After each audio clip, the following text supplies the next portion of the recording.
There we go. on the record. All right. So council, I mean, I guess the question is, we just going to continue, or do you want to break and consider things more? From our point of view, Your Honor, my client, I explained everything to him. He did a few quick calculations given the time limitations. Sure. So right now, based on our discussion before, we're definitely looking to continue because, you know, based on the one additional fact that I told you, you know, we're ready to go on, Your Honor. So, Okay, that's fine. and I left my glasses in the other room again. I'll be All right right. back. Well, let's get them. Hold on, Attorney Community, before you say anything.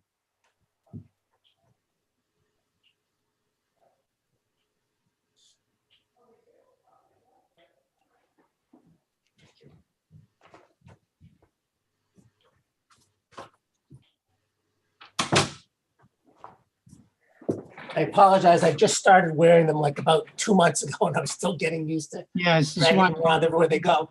yeah. So I don't take mine off. Even though they're Mine- mostly, Mine are just for reading, thank God. So, well, mine are mostly reading glasses, so I don't take them off. uh, So Attorney Fanger, what did you want to say? So I wanted to keep the bifurcation discussion on the front burner. I don't think that any of the dialogue that we've had over the last half hour or so would you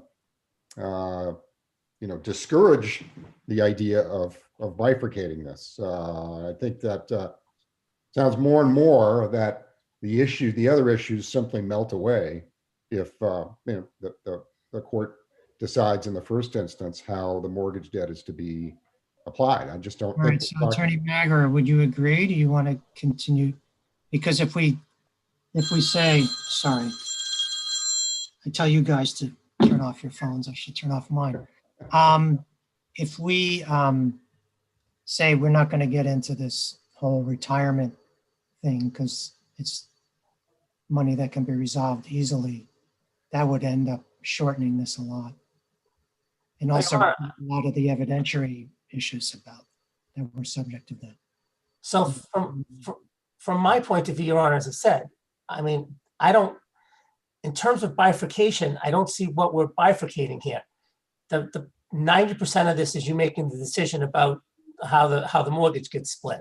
At most, we've got the 35 and the 31, which Mr. Fanger said was a wash. So we've got the 35 basically, which we've acknowledged. So there's nothing to deal with there. And in terms of the retirement issue, again, we're talking about evidence that'll go in 10 minutes in terms of $1,500 minus $1,500 a month minus whatever's been paid. Really?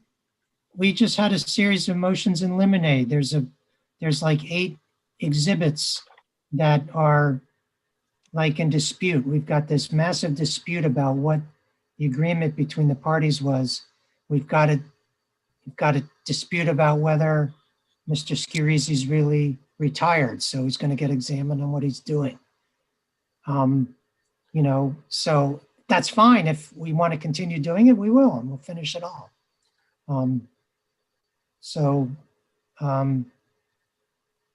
I just don't call it 10 minutes, please.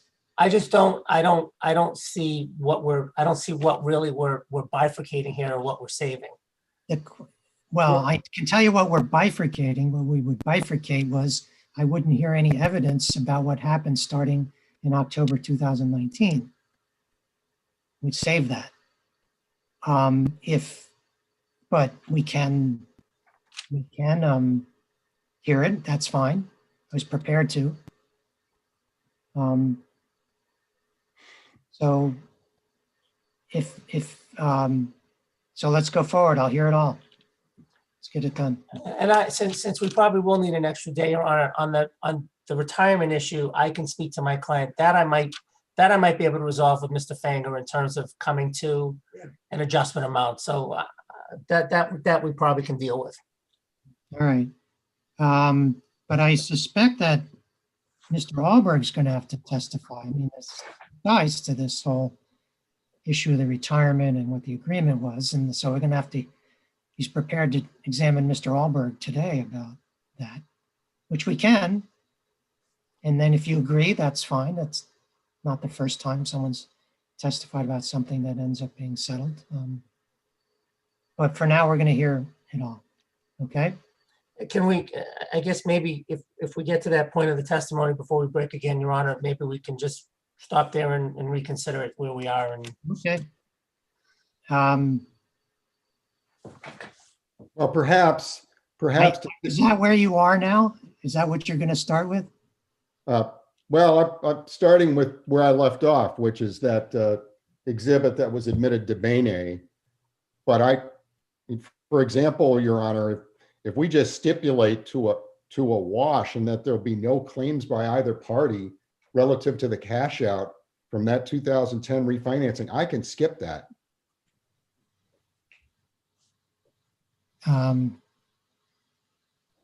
I don't know that that's going to be agreeable. well, if I'm understanding this correctly, Your Honor, and I'm not sure I do either. Go ahead. if I'm just understanding that it's a wash from a mathematical perspective, I don't have a problem with that. Well, it's Hold on, Attorney Finger. Go ahead, Attorney. If it's a wash from a mathematical perspective, I have no problem with that because it deals with the issue and gets rid of it. Now, are you talking about a wash solely with respect to that particular refinancing and what each party took out on that one? to the draws that were taken, to the 62,000 that was taken out. There was testimony that an admission by my client. That was on the one in 2010.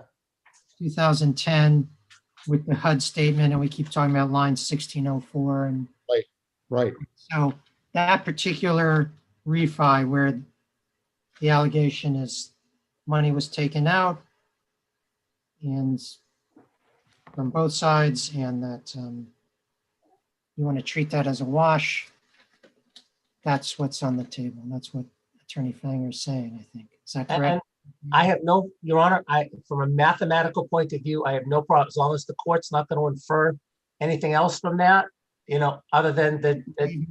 I am not going to use anything that, the less I have to decide, the better. Ask every judge on earth. So if I'm understanding, then it's a non-issue. No matter how you decide, it's a non-issue and it goes away. So I have no problem with that under that understanding. Frame a stipulation that we can put on the record. Stipulate that neither party will claim any adjustments based on the 2010 refinance. Is that That's 2007, Your Honor. Hold on, let me just.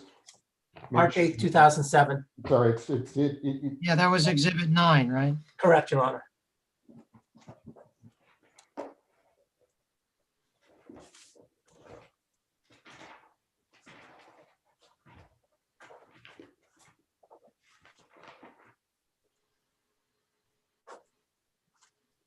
right, line 1604. Yes, the 2007 will claim adjustments based on the 2007 refinance that's reflected in Exhibit 9. Well, just to put a finer gloss on it, Your Honor, that there'll be no claims. Oh, based on draws, based on the draws. right, based on the money taken by either party out of that refinance. Right, cash Yeah. out. Does that work for you, Attorney Mager? I can restate it. No, I do stipulation for launch, no adjustment based on 3807 refi for 100,000, Exhibit number 9. So if I'm understanding it correctly, I'm good, Your Honor. I guess it's based on for any of the money that either party took out of that refi. I don't know if they, to the extent some previous loan was paid off. There was. Well, Make we- it right away.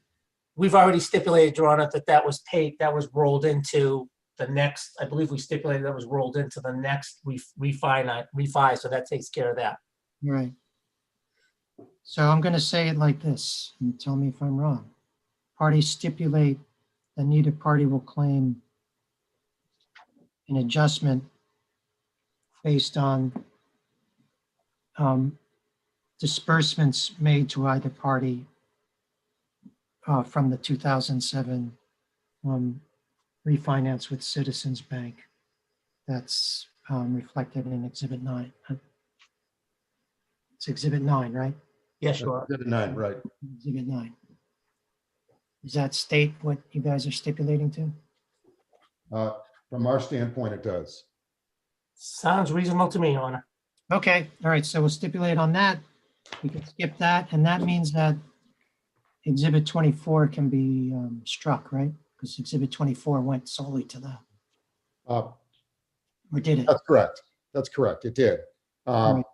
And the other issue, I think that we could probably save some trial time Well, on. let me just do it. Oh, I'm So sorry. Sure. everyone agrees Exhibit 24 is struck. Absolutely, Your Honor. Okay. Well, I guess I know you're going to agree to that. That's fine. All right. What's the next question? And I think we could save some trial time if we stipulated as to the amount of monthly expenses for the period that is at issue, which is the end of October of 19 until the date of the order. I don't want to have to go through sort of a line by line audit with my client of what those expenses are. And I think that given that that the order provided that he pays, well, we can, maybe Mr. Magner and I can agree to an amount, and then that's what's being tried. Um, Your Honor, can you give me 30 seconds? Yeah. Thank you. If you want to turn off your thing there.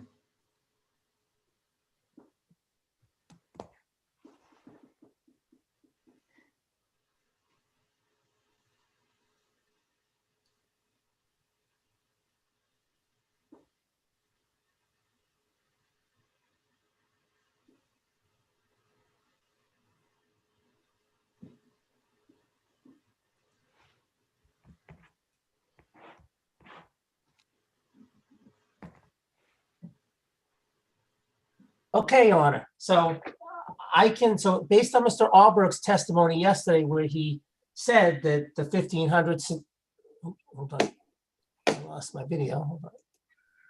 My video back now? Yeah. Yes. So, Your Honor, based on Mr. Alberg's testimony yesterday, where he said that the 1,500 should remain in place, my client will stipulate to the $1,500 a month from December of 2019 through today. And as we had the discussion yesterday, he would only owe $1,000 for December of 2019, based on the $2,000 he paid. And then it'd be $1,500 January through July. And then Attorney Fanger and I can do this without you, Your Honor. We can do the rest of the adjustments for August through today. And What do you mean by stipulating? He's going to agree to pay that, or that's what's at issue compared to what I ordered to pay? so if I understood Attorney Fanger's comments that brought this up, rather than have to enter all these amounts Right. and deal with the retirement after 70, and my client should have paid some lesser amount, we'll stipulate to the 1,500 a month. What do you mean by stipulate? You stipulate that that's what he owes? That's what he would owe a month from December of 2019 through to the present. So That's fine. upon the sale of the property, that's going to be charged against his draw, or That what? That would be charged to him, Okay. what he owes. Yes. All right. So we're going to, all right. So based on what we've heard so far, the parties are stipulating that beginning in October 2019, Mr. Schiarizzi agrees he is obligated to pay $1,500 a month towards expenses, and to the extent he hasn't paid that, it'll be charged against his share of the sales proceeds. Correct. From our point of view, correct, Your Honor. Okay, so we can skip all that testimony. Great. All right, so we're not going to hear about the retirement issue and the agreement and all that stuff. That's off the table now. Right? I was gonna help them until I get. I'm happy to have it. I'm happy to have it be off the table. But Well, I thought that's what the implication of stipulating, I think because I thought the issue was there was, this dispute about whether there was an agreement that Mr. Schiarizzi would be relieved of any charges starting with his retirement at age 70. And now it sounds like you're agreeing, no, he's agreeing that he would pay the reduced amount of $1,500 a month beginning when age 70. So that's what I'm trying to make clear, Attorney Magner. Oh, I'm sorry. I thought you were directing that to Attorney Fanger. Well, directing to both of you, but I want to make sure that's what we're. Yeah, so I can respond, Your Honor. So I think from a dollar standpoint of what's due, we've resolved that. I Okay, think that all that's left with regard to the 70 that you may have to look at as a fact, with regard to my client turning 70 as a fact finder, is to the extent that that was integral or part of the initial agreement in terms of oh, I see. helping with Well, more than, that might play into how I say he was obligated on the mortgage and stuff. correct. We want to hear about that, but that goes to what was exchanged between the parties at the time of the original purchase of the property, not necessarily what happened in October 2019. Yeah, I mean, we're agreeing, so no one has to put in the financial part of it, and then you just hear about that was part of the agreement. Okay, fair enough. That's my thought. Okay, Attorney Fanger, that's what we have. I think that's properly characterized by my brother, and we would agree to that. All right, so the stipulation is that parties agree that beginning in October 2019, Mr. Schiarizzi's obligation for monthly expenses became $1,500 a month, and that to the extent any difference between $1,500 a month and what he's actually paid will be charged to his share of the sales proceeds upon sale of the property. And that issues about what the party's agreement was with respect to what would happen upon Mr. Schiarizzi's retirement is still relevant and will hear evidence on. It's relevant to the issue of responsibilities on the mortgages. Is that fair characterization, I would say so, Your Honor. Attorney Magger? Yes, except I just have one point of clarification, Your Honor, if I may. Yeah, please. I just want to make sure that counsel and I are in agreement that when we're talking about what the calculation is, it's that there's $1,000 left for December of 2019, and then it's $1,500 a month thereafter, subject to the payment adjustments. Just want to make sure we're clear about that. Yeah, I think so. Yep. Okay. Very good. All right, well, so, all right. Can I take a moment to contact my client and let him know that we've streamlined this? You may wonder why I'm not going to ask him certain questions on. Yeah, that makes sense. Yeah. Okay, you can And just mute yourself and take your video off. Okay, will do. Was there anything else that Your Honor wanted to address before we go back on the record? I guess the one thing I guess we'll see what happens with the email exchanges that started in October 2019, to the extent they're relevant to what the parties believe the agreement was. So they could still possibly be relevant to that, correct? The agreement, Well- yes, Your Honor. I think Or they not, may. we'll argue about it when they come up. I want to make clear in my mind, those have not been foreclosed by the stipulations. You're still going to argue about the relevance of them. I understand. Okay, Acknowledged and understood. Right. I see this analogous, Your Honor, to what we just did with the launch monies that we're taking the No, no, mathematics out of it. I got it. Great. Okay, you can call Okay. your client. Okay, all right.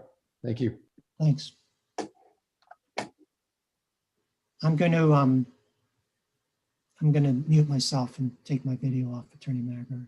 I was going to do the same, Your Honor. I was going to keep the video on, but just, Attorney Fanger returns, I'll come back. I was just going to keep the audio on, but stop the video. Okay, that's up to you. Thank you.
All right, let's go back on the record, please. Are we back on? All right, there we go. We're back on. Great. So are we ready to get going, council? From this end, yes, Your Honor. I'll set you on. All right, so I guess I should tell you, we're not taking a morning break now. It's 10:30.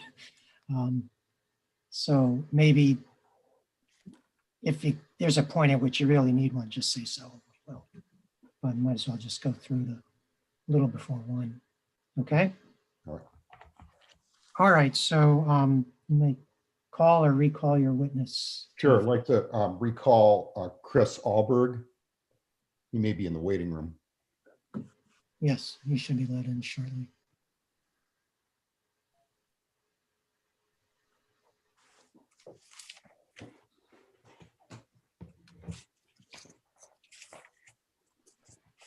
Morning, Mr. Alberg. Good morning, am I here?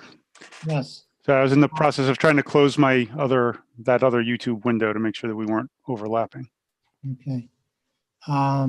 Before we start, a couple things. Yes, A, sir. you're still under oath. Yes, B, are you alone in the room? I am. And C, do you have any materials in front of you besides the exhibits sent by the attorneys? I do not know. All right, you may proceed, Attorney Fanger. If I could just have a moment. Mhm.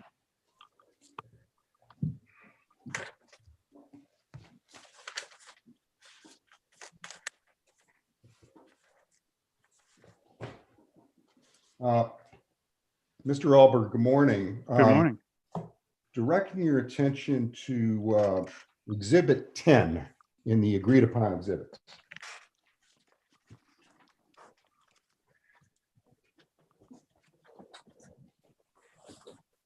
Yes, sir. Now we have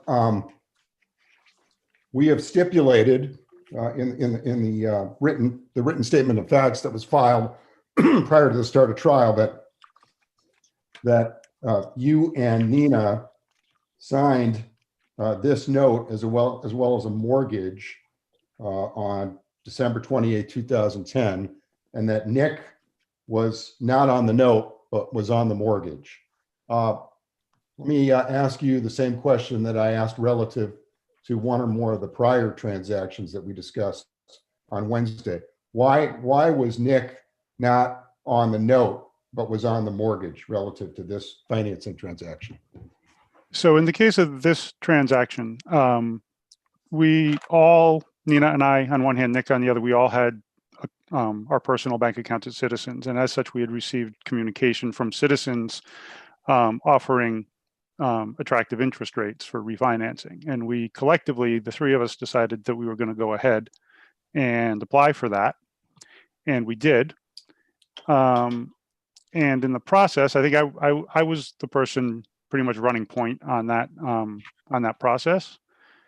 And in my conversations with the loan officer that I was working with, there were underwriting issues that they were attributing to Nick's involvement on the loan. And over the course of the process, I was made aware that that if we, instead of doing a traditional mortgage, were to do a HELOC, that they could actually get the loan approved in Nina and my name alone, and that would expedite and get the process completed more expeditiously. Up until the point when Citizens informed you as to sort of easier way to handle the transaction, what was the extent of Nick's participation in the application process? He was, as I recall, he was an equal applicant for the loan that we originally intended to apply for. At any time, did he indicate that he didn't want to apply? No. In fact, he thought that the interest rate we were being offered, my recollection is that he thought that the interest rate being offered was advantageous to us. Okay. And what was that rate relative to your original financing rate? By original, I mean the the mortgage that financed the original purchase back in 2005. I did not do research on that leading up to this testimony. I could probably look it up for you, but I don't recall. Okay. It's on the paperwork. It's on the note. Okay. Okay. Directing your attention to page 8 of the note. Begins with paragraph 39.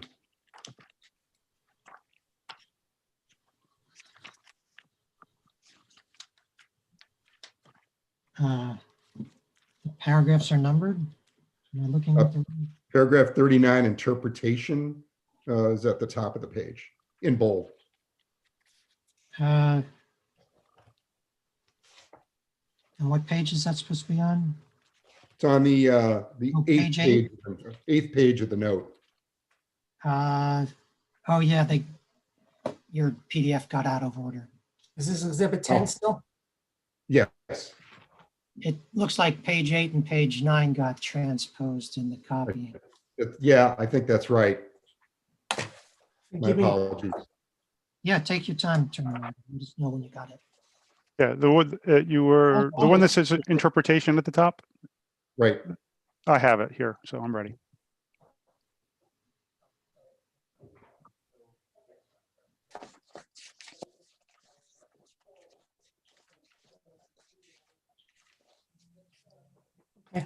I found it.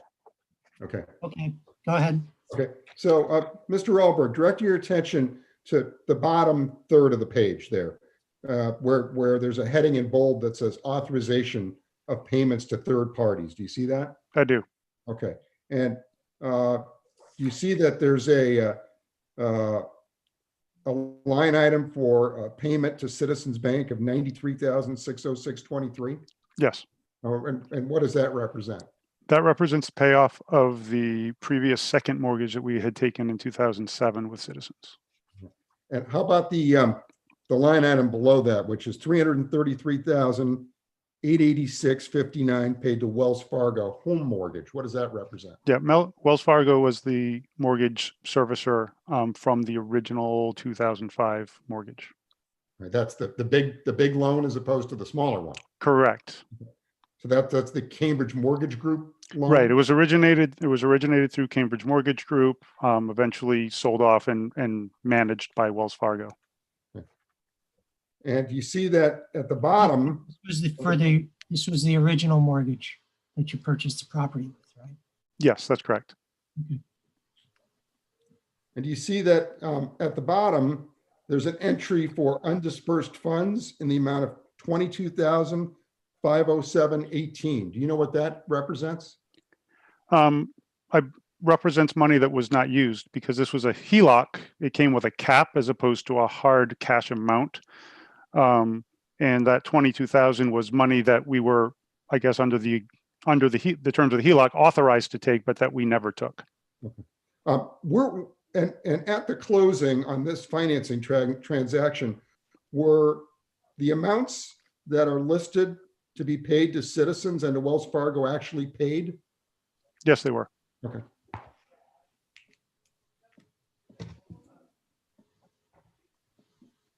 Now, direct your attention to Exhibit 11. Again, the parties have stipulated to the fact that you and Nina executed a note and a mortgage on April 24th, 2012, in favor of Mortgage Master in the amount of $417,000, but that Nick was not on the note. Can you explain why? And although he was on the mortgage, can you explain why Nick was on the note but not on the mortgage for this transaction? So for this transaction, there were advantageous interest rates to be had, and a 30-year traditional mortgage was going to be a more stable long-term vehicle for managing the debt. So we went ahead and applied for this mortgage. And given that it was relatively short time after only about a year to a year and a half after the previous attempt at doing a mortgage. And given that experience, we decided that it would just be easier to not have Nick be on the note and not risk having the same sort of runaround that we had in 2010. And let me direct your attention to exhibit number 12. That's the settlement statement. Mhm. And I want to just go through a couple of things on this. Yes, Hold on a second. Sorry. Sure.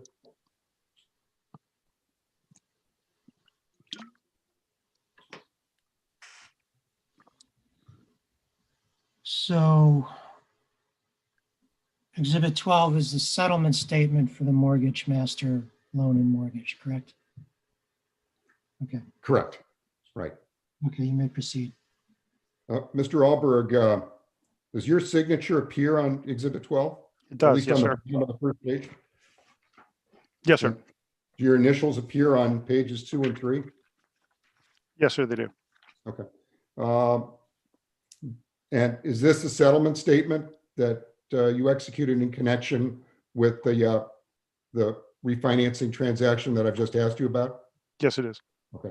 Now, line 104 of that settlement statement says pay off Citizens Bank $440,984.92. What does that represent?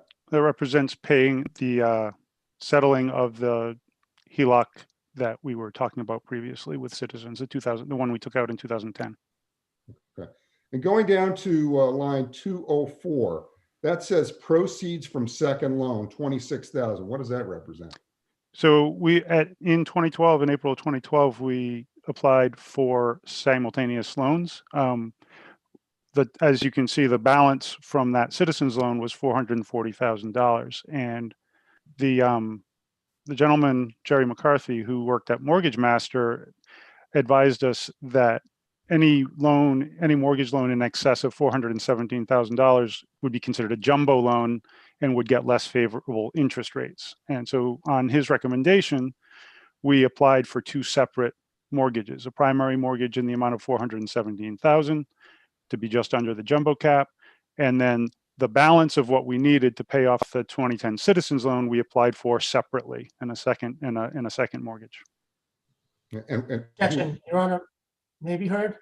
Yes, So, Your Honor, I appreciate that Mr. Fang was trying to go through all these transactions, but these are already stipulated to in the revised pretrial memo. It specifically says that what loans paid off other amounts and how they were retired and all this. So I'm not really sure why we're going through these settlement statements like this when it's stipulated in the pretrial that this is exactly what happened. To the extent of Mr. Schiarizzi being on the notes and why he's not, that's relevant, but I think we've stipulated to the numbers. well, I don't know if we stipulated this bit about the jumbo loan versus staying under the jumbo loan amount. Not about that, Your Honor, just All right, so that's the strictly as to the numbers. Well, it's hard to talk about any of these loans without mentioning the numbers. Overall. So direct your attention to page 3 of Exhibit 12. And I want you to go down about a little more than halfway on that page. Under the heading Loan Terms. Mm-hmm. You see that? I do. Okay.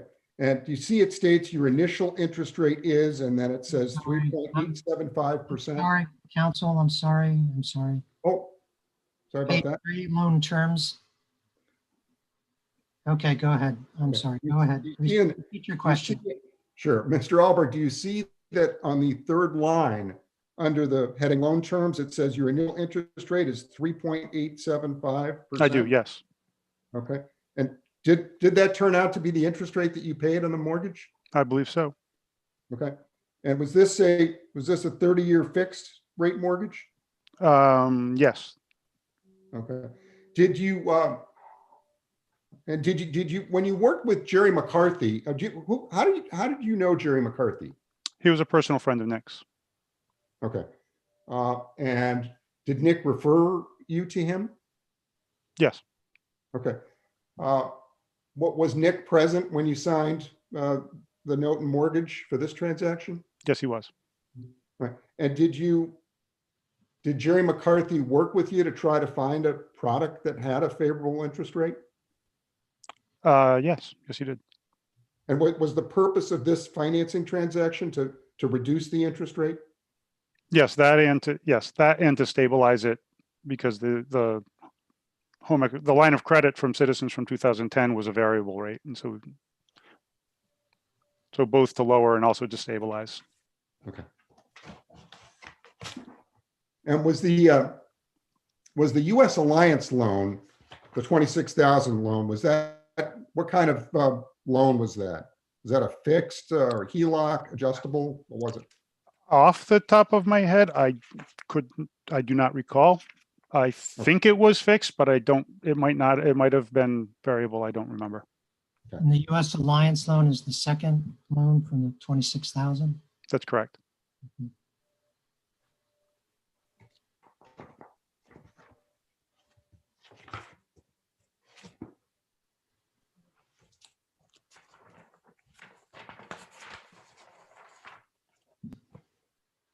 And by the way, going back to Exhibit 12, that settlement statement, do you see that in the bottom left-hand corner of the first page, line 303, it says cash, and the box for from is check, it has an X in it.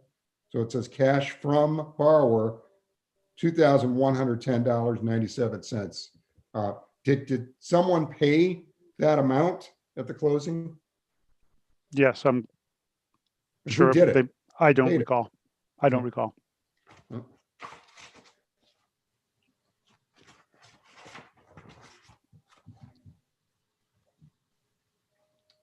Now, we've also heard testimony about your divorce. Let me ask you, or show you some documents related to that. Okay.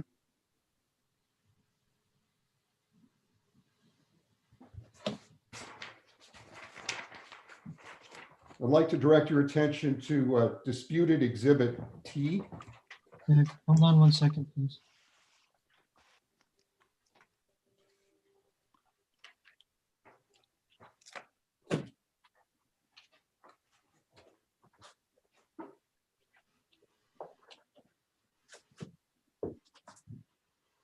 Okay, I've got it. Everyone ready? Yes. And you recognize what's contained in exhibit T? That is the certificate of divorce, my divorce. Right. Do you see that beginning on page 4 of that document? There is a document that's titled Marital Settlement Agreement. I do, yes, sir. Okay. And you see on page 9, there are a series of signatures. Yes. And are those the signatures of yourself and Nina, among others, on that page? Yes. All right. And did that represent the agreement that you'd entered to that was part of the divorce judgment? Objection. Let's see, objection. So twofold, Your Honor. First of all, relevance, but more importantly than that, this is another document, Your Honor, that when you read through the entire agreement, the agreement refers to attachments. And most importantly, Your Honor, if you go to page 5 of the agreement that we're looking at, page 5 is headed Roman numeral 3, marital home.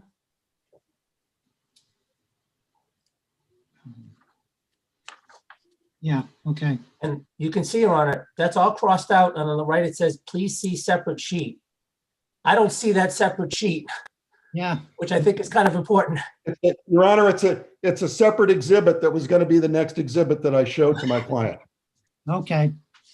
All right, Right. so when they're offered, if they are, let's offer them together so we have a Okay. single exhibit of the entire agreement. With respect to, but your first objection was to relevance? Attorney Well, Mack? yeah, yes, Your Honor, relevance. I mean, their settlement agreement has no bearing on this case at all. That they got divorced has a bearing because there's been testimony about it. But just that the fact that they got divorced, their settlement agreement and what they paid one another between each other, we're not making any allegations that they took money out of any refinance or anything, that Mr. Alberg, for example, took money out to pay Ms. Tobin for the divorce settlement. So what relevance or what does it have to do with why we're here as to what and why Mr. Alberg paid Ms. Tobin? Yes, that's a good question, Attorney Fanger.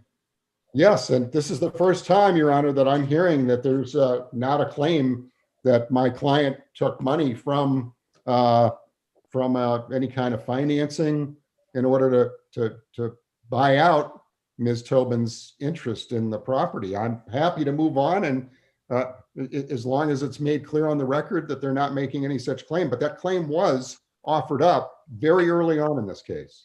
Okay, so If I may, Your Honor, hold on. Remember, I'm the one who has to decide this, so let me ask these questions.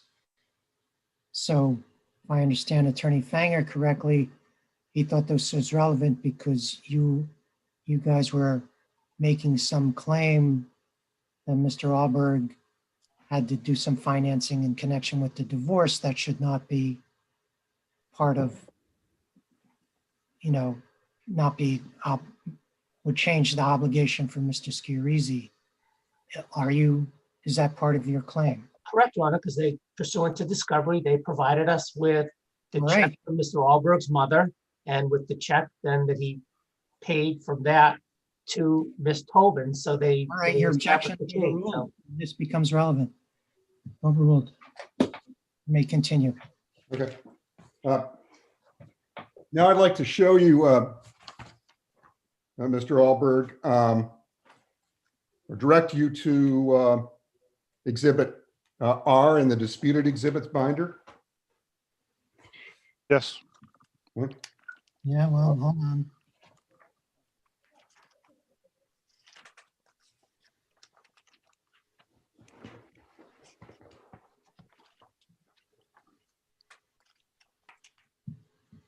Okay. Go ahead. Mr. Alberg, do you have exhibit? Moment. Do you have exhibit R in front of you? I do.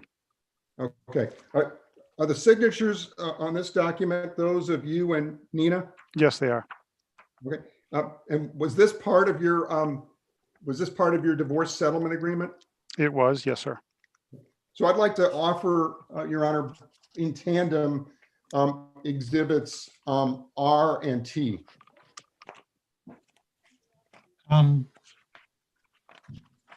Is this handwritten agreement what's replacing the crossed out portions of exhibit T?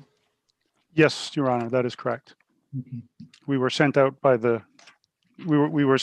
judge and asked to clarify or rephrase what our agreement was going to be, and so we composed this document in a ante room off the courtroom and then returned to the judge with it. Yeah, well, that's often how it works. All right, so you're offering both those together, Attorney Maver. Yes. Subject to Mr. Alberg's testimony, I'll just assert the same objection previously made, Your Honor. Okay. So I think so. Objections overruled. R and T will be admitted together as a single exhibit, exhibit 25, because I want to retain the 24 that we had to Bene, which I struck, but let's keep that number in case it comes up for some reason elsewhere. So this will be exhibit 25 together. R and T will be admitted together as in a single exhibit 25. T comes first and then R follows in the exhibit. So going back to that, that handwritten buyout language, Mr. Alberg, Yes, it says that the parties agree that the property will be appraised. Did you have the property appraised? yes, it was appraised. Okay. And and then it says the property will be remortgaged. Did you remortgage the property? I did. Okay. And then it indicates that you will pay her 25% of the equity in the home upon buyout. Did you in fact do that? I did. Okay. I want to direct your attention to, what was the source of the funds for your payment that was made pursuant to the document that I just asked you about? So I paid Nina after having gotten some money from my mother in the same amount. Okay. Well, I want to direct your attention to Exhibit D. So how much did you pay Ms. Tobin? I'm sorry. How much? In the off the top of my head, Your Honor, in the vicinity of $47,000, I believe. That's fine. Okay, Uh, you may continue. Direct your attention to Exhibit D in the disputed exhibits. Let me know when that's in front of you. I have it. D is in Delta? Correct. Hold on.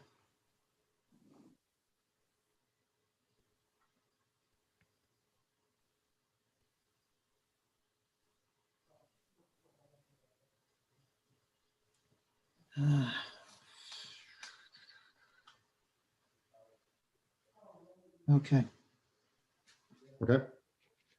okay. Do you recognize what's in front of you as Exhibit D, what that document is? Yes, that is a check to me from my mother in the amount of $47,270. And did that turn out to be the buyout amount? That was, in fact, the buyout amount. And like to offer that? I'll assert the same objection, Your Honor. I think this is going one step beyond what we were looking at before, so. I just think it closes the loop that money paid to Ms. Tobin came from his mother, so I'll admit that. That'll be Exhibit 26.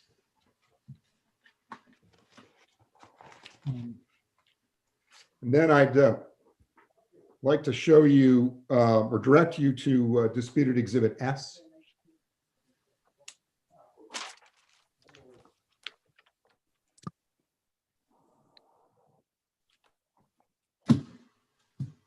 All right.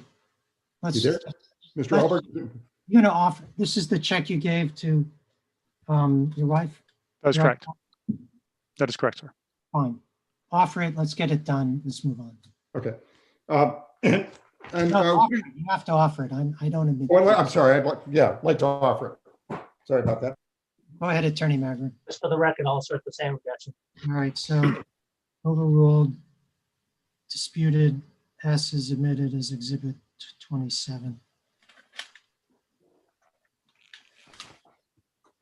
All right, you may continue. Mr. Alberg, it's been stipulated that you signed a note in favor of NFC Mortgage on March 18th, 2015, and that Nick was not on that note, but that he did sign the mortgage.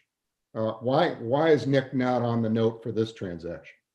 So at this point, after, as you've seen, after several refinancings, it had just become the custom. It had become our habit, our custom that Nick was not going to be on the notes, starting with the issues that we had in that 2010 loan. It just became habit. It became the custom. The previous note had been in my and Nina's name. It didn't seem necessary to add Nick back in at that point. And direct your attention to paragraph 2 of the note, which is the first page of Exhibit 15. No, you didn't. I'm sorry. You didn't What you- specify the exhibit, Council. Oh, I did. Exhibit 15. All right, hold on, That's the Stand note, by. hold on. the hold note on. to NFC mortgage. Yes, I know, I have to get to it. Mhm. So we're looking at Exhibit 15.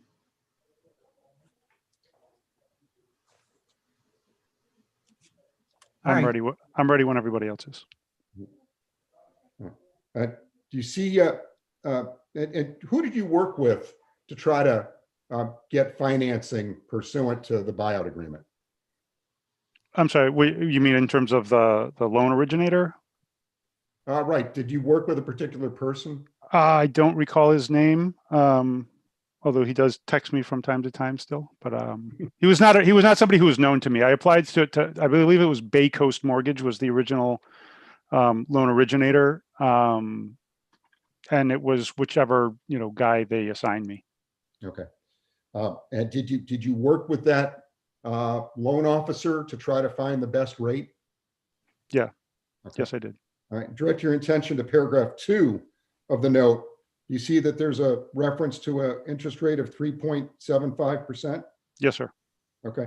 And that was a slight improvement on the rate you had with the mortgage master loan from 2012. Correct. Okay.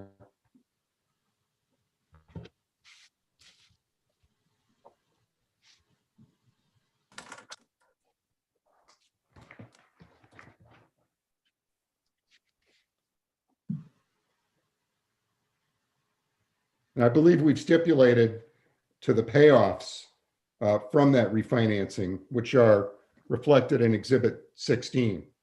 Mr. Magger can correct me if I'm wrong about that, but I'm not sure if we stipulated to the amounts, but perhaps we could do that now.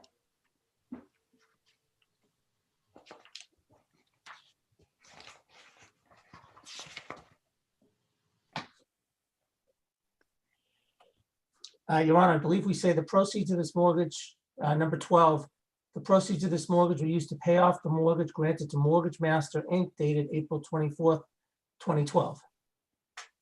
Okay. All right, Deep, but let me just ask him one question for clarity's sake. On Exhibit 16, line 104, Mr. Alberg says net payoff to U.S. Bank home mortgage. Which mortgage is that? That's the first mortgage from the 2012 borrowing. Okay. So was U.S. Bank the servicer, or was it the assignee? I'm not. Yes, they were the service. I think servicer is the correct term. I'm not the terminology. I'm not sure. They were the U.S. Bank was the person who held the debt at the time that we paid it off. Okay. And the line 105, does that represent the payoff to U.S. Alliance? That is correct. Okay.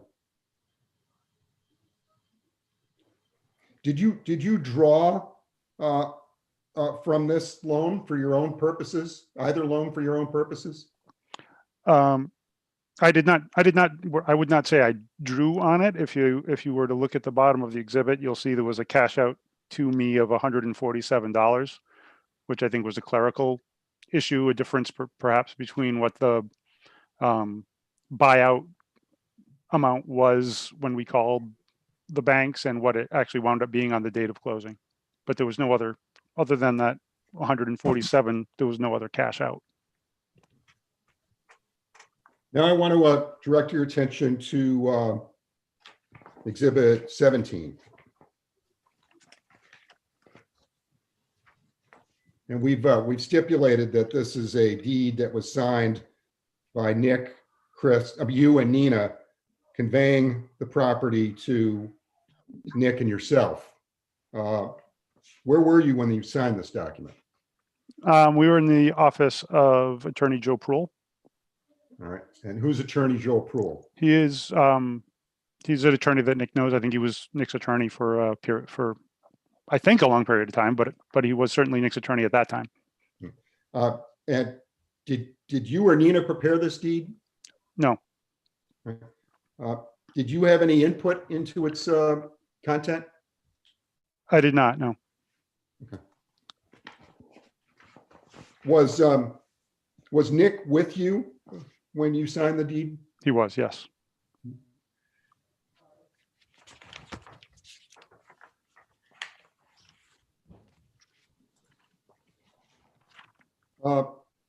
Direct your attention to Exhibit 18.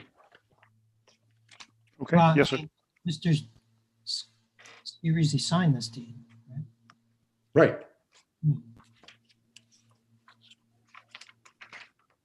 Because this is a deed from all three owners conveying the property then to the two owners now, correct? Right. This is the deed this is the current deed on the property. I'm sorry, are you asking me? You're asking me, Your Honor, I apologize. Well, I don't know if you're not a lawyer, so you're not qualified to say, but we all agree this is the current deed on the property for the property? Yes, sir. This is We the current certainly deed, stipulate, correct? yes, from this end. It's half the current deed, Your Honor, on the property. There's this deed that conveyed from all three into Right, Mr. and Alberg then Mr. Schiarizzi conveyed his interest to the trust. to the trust, correct, Your Honor. Forgot So about the it. two Okay. together. All right, good. Thank you. You're welcome. All right, so back to Exhibit 18, Mr. Alberg. Is that your signature at the bottom of the page? You say Yes. 18? Wait. Yeah, Are we on exhibit 18 now or exhibit 17? correct. 18. 18? Right. Sorry, I interrupted you. Go ahead. Is that your signature at the bottom of the page? Yes. All right. Now,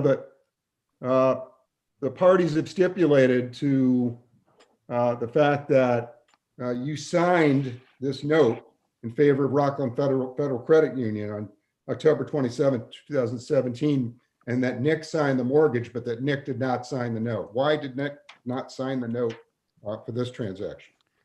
So at the time that at the time that this transaction happened, Nick had approached me at some point previous to this, expressing his intention to move out, potentially to leave the property, that he was exploring those options.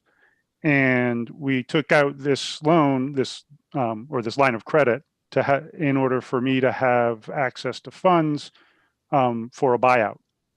Should he decide to leave, and if I was going to stay and possibly rent his apartment, that these were going to be funds that I could use to pay him, to pay him for his share.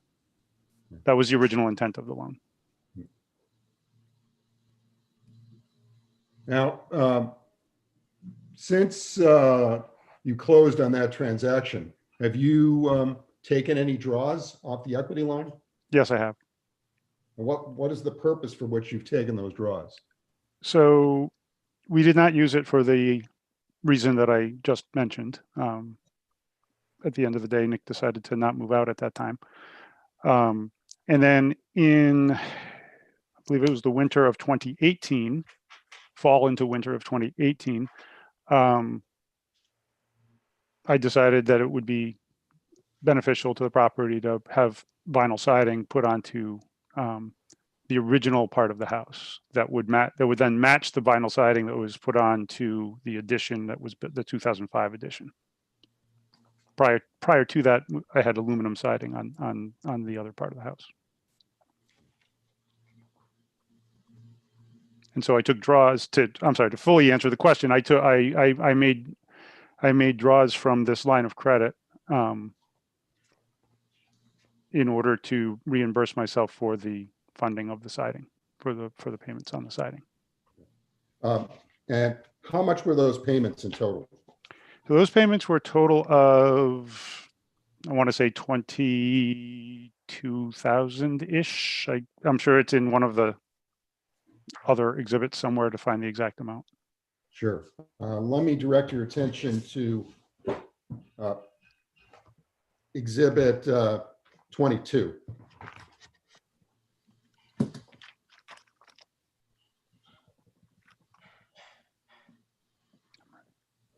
Do you recognize this document?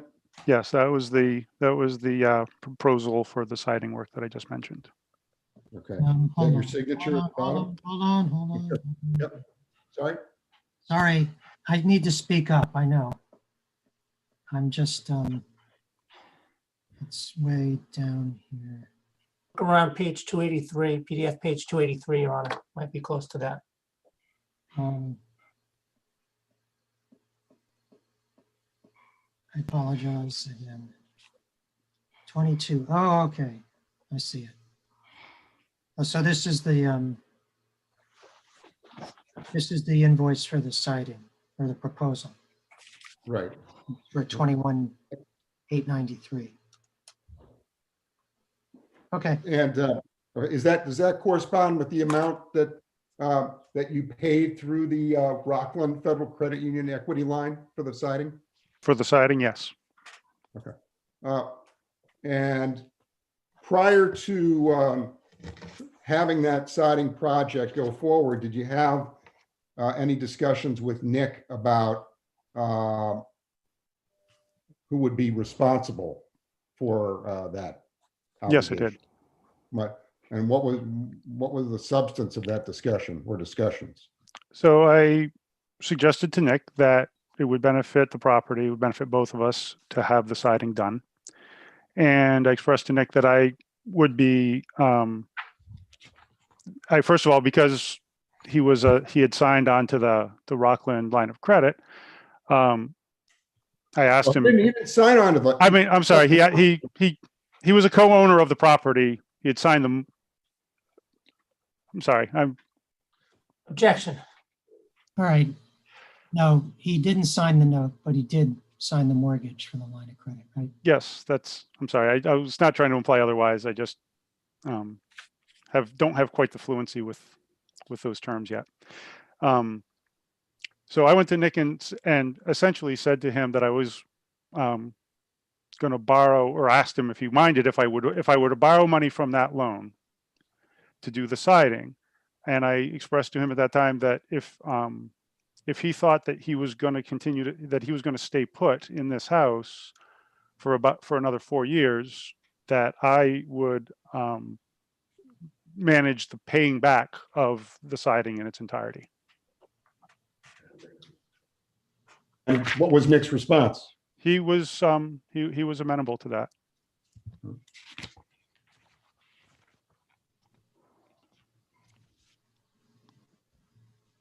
Now I want to go back to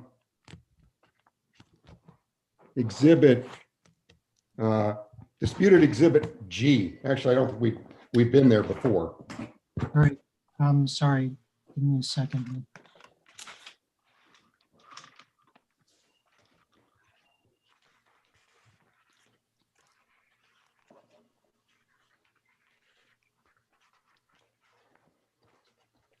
Okay, go ahead. I didn't hear what number that was. Sorry, my bad. It's exhibit F, not exhibit G.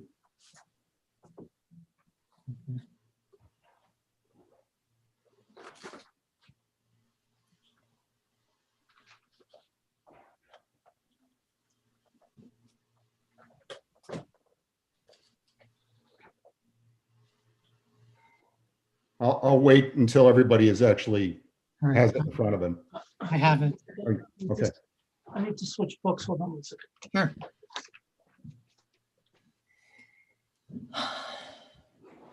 F as in Frank? Correct.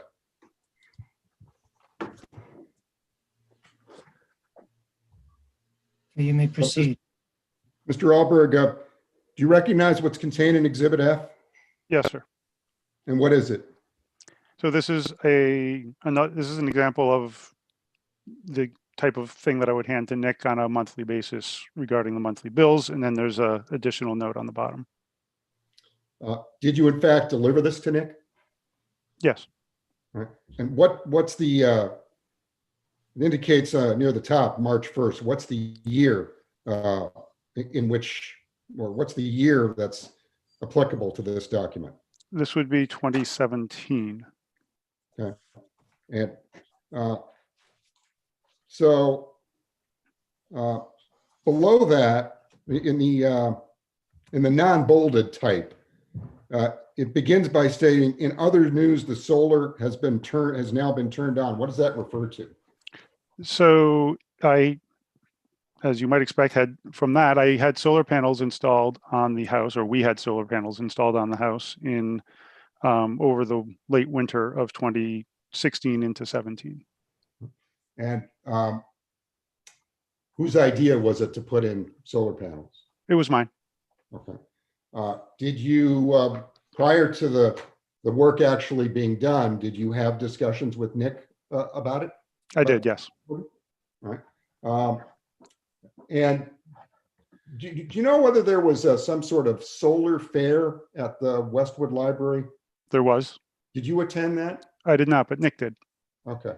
And did Nick bring back any documents to you from that fair? He brought back a bunch of helpful documents, yes. And then at some point, did you meet with one or more potential suppliers for the panel? We did, yeah. Okay. You said we, you mean Nick So as well?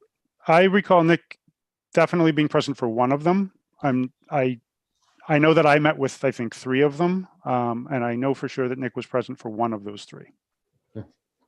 Let me direct your attention to, I'd like to move this into evidence. Attorney Mager?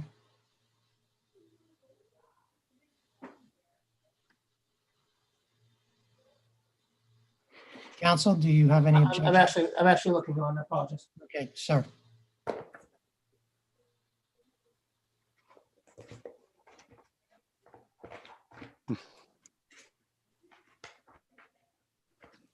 My objection, Your Honor, is to the extent that it's intended to conclude that my client agreed to the installation of solar. I object to it.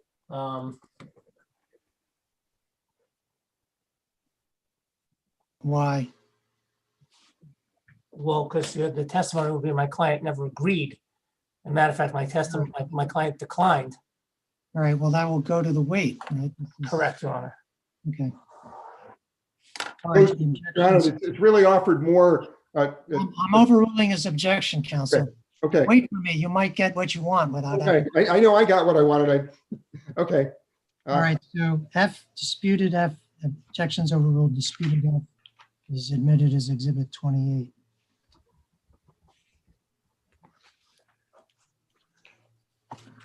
Now I'd like to direct your attention to Exhibit 21. Moment, please.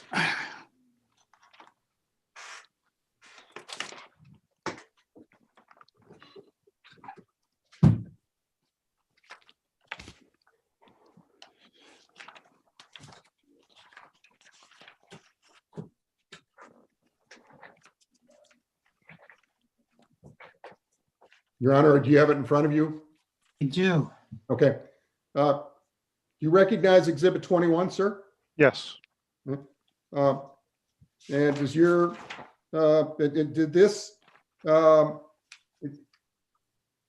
this represent the amount that you paid Solar City to install solar panels? Yes, it does. Okay.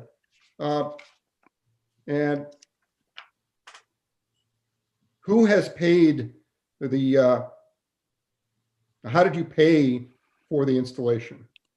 So I financed it through Solar City, who in turn, I think, passed it to a creditor called TechCU. And who has, and do you know how long the financing duration is? 10 years. And who has made the payments on the loan to Solar City? I have. Okay. Now, going back to what was just marked. I have a question. Is this loan secured on the property? Is there a mortgage or some other security for the loan, or is it? Not to my knowledge. Okay. I don't believe so. So going back to what has been marked as Exhibit 28. Do you see In my that? book, that's still F, right? Yeah, we haven't moved them. That's one of the drawbacks of this system. Okay, I'm with you though. Okay. Your Honor, do you have the exhibit in front of you? Not quite yet, I'm Okay. sorry. Okay, go ahead. Okay. Directing your attention to the paragraph below the one we discussed a moment ago. You see that in the third sentence of that paragraph, you state, I suggest that starting April 1st, you can reimburse me a flat $75 a month year round, and I will manage the rest. Did Nick respond to this suggestion? He did. He did. He paid that amount from that point forward until we changed the terms of our agreement again later on.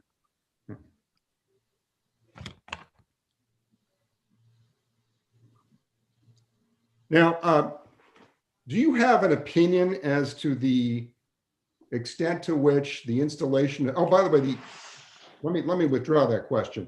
The solar panels, what portions of the roof of the property do they cover? They cover pretty much all of the southeast facing roofs over the entire combined property. So house plus addition? House plus addition, yes, sir. Do you have an opinion as to the extent to which the solar panels have improved the value of the property? Objection. You're gonna have to lay a foundation, a little more of a foundation for that. Though I do know that owners are entitled to opine on the value of their property, though. I want to hear a little more about his basis for that. Mr. Alberg, have you endeavored to research the question of the extent to which the solar panels have improved or have increased the value of the property? Yes, I have. Can you describe the research that you've done? So I looked on the internet. There was I read a study that was done by Zillow, which is a real estate website. Objection. Yeah, I don't know what to do about this.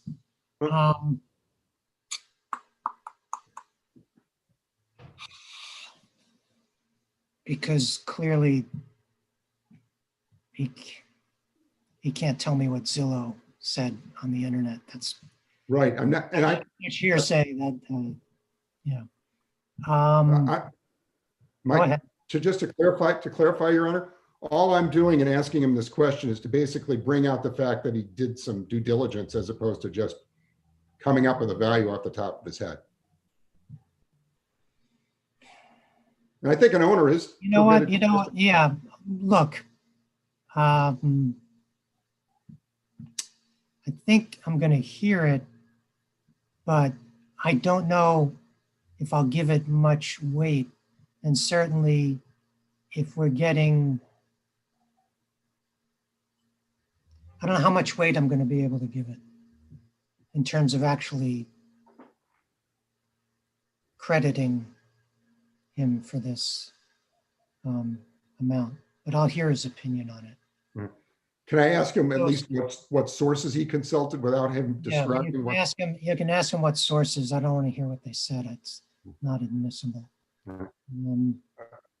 Mr. Alberg, without revealing the content of what the sources you consulted on this had to say, what were the sources that you consulted as part of the formation of your opinion about the increase of the value of the property from the solar panels?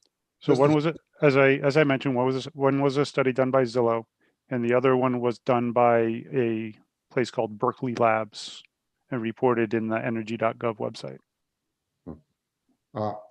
And based on your consultation of those sources, what do you believe is the increase in value, if any, that has come to the property from the presence of the solar panels?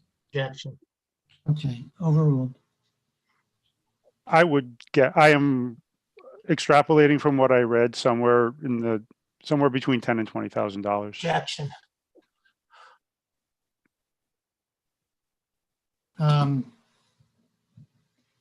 Again, counsel, I mean, I'm going to overrule it, but I also appreciate, given what I've heard, I'm not sure how much weight I'm going to give it.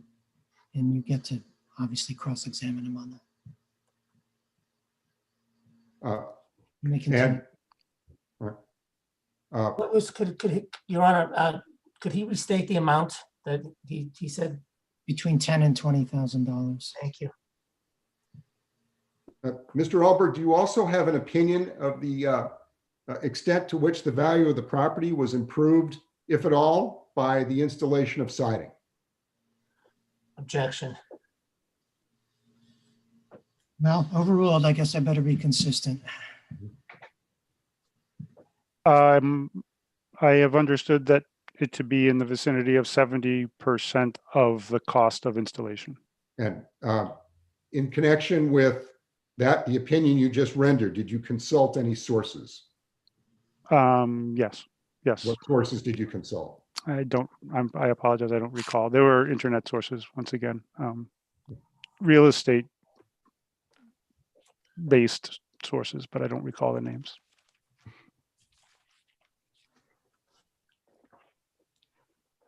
Let's turn to, actually, I'm sorry. Let's staying with improvements.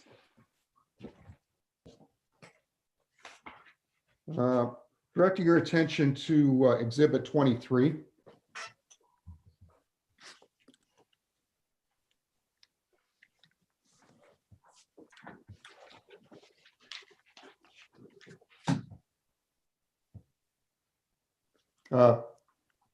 And do you recognize this document? I do, yeah. All right. Did you or Nina pay the amounts that are set forth in the invoice? Yes, we did.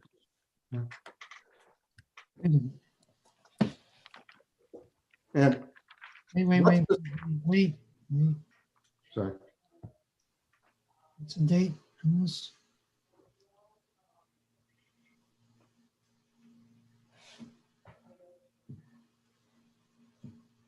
Looks like the date on the receipt. Your Honor, before he goes on, may I have a certain objection? It's an admitted exhibit, counsel. So, Your Honor, I think this was a confusion in terms of being admitted. It's the last one marked, as you can see. This invoice is marked at the bottom left, page 1 through 7. There's only the first 3 pages here. The other pages are not included with the exhibit. Oh, the one I have has all the pages, though. It might be Okay. possible you don't have it. Let me go to the other book then, Your Honor. There was an issue way back, like the early last month, Your Honor, when we were putting together the final pretrial memo. And Mr. Magger only had 3 of the 7 pages. I did send him both the other 4, Okay. emailed them to him. And I don't know why they're not in his book.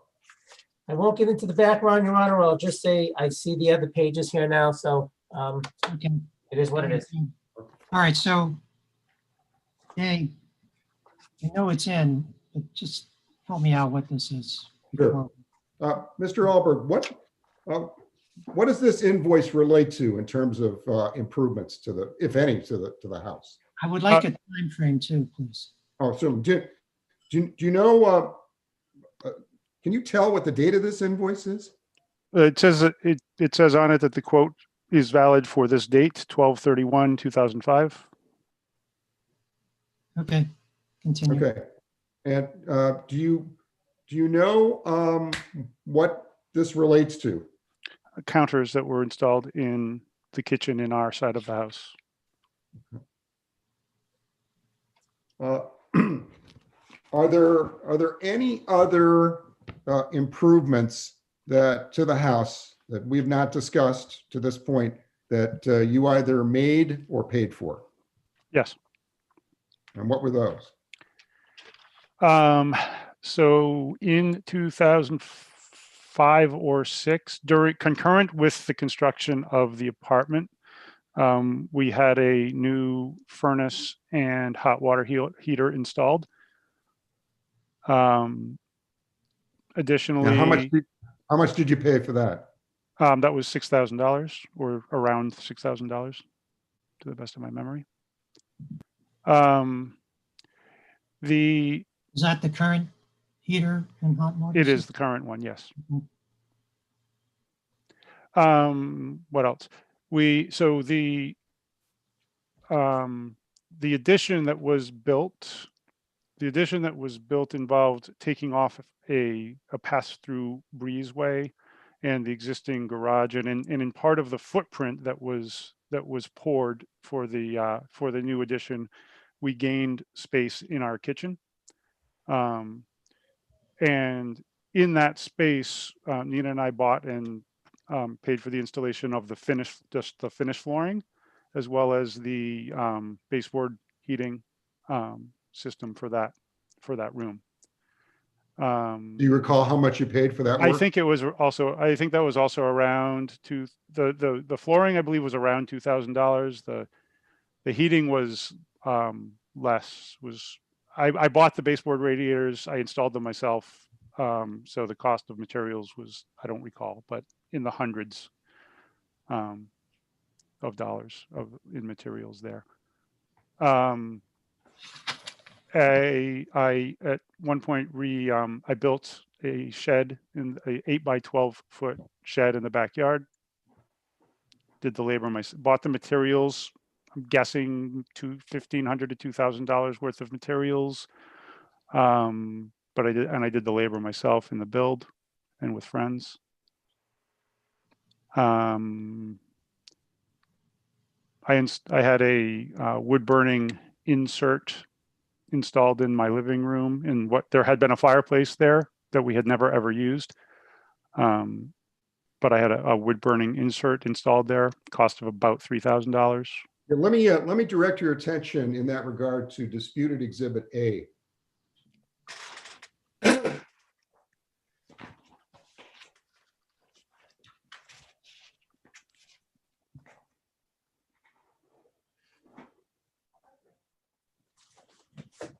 Not disputed.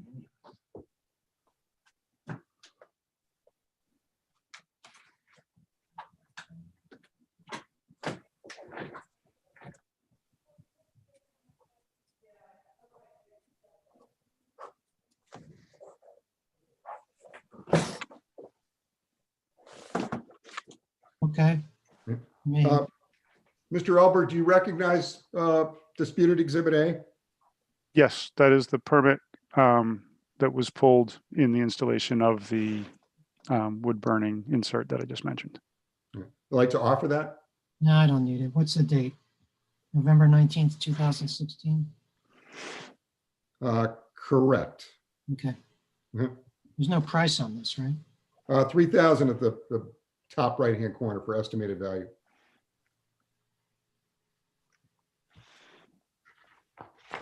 All right.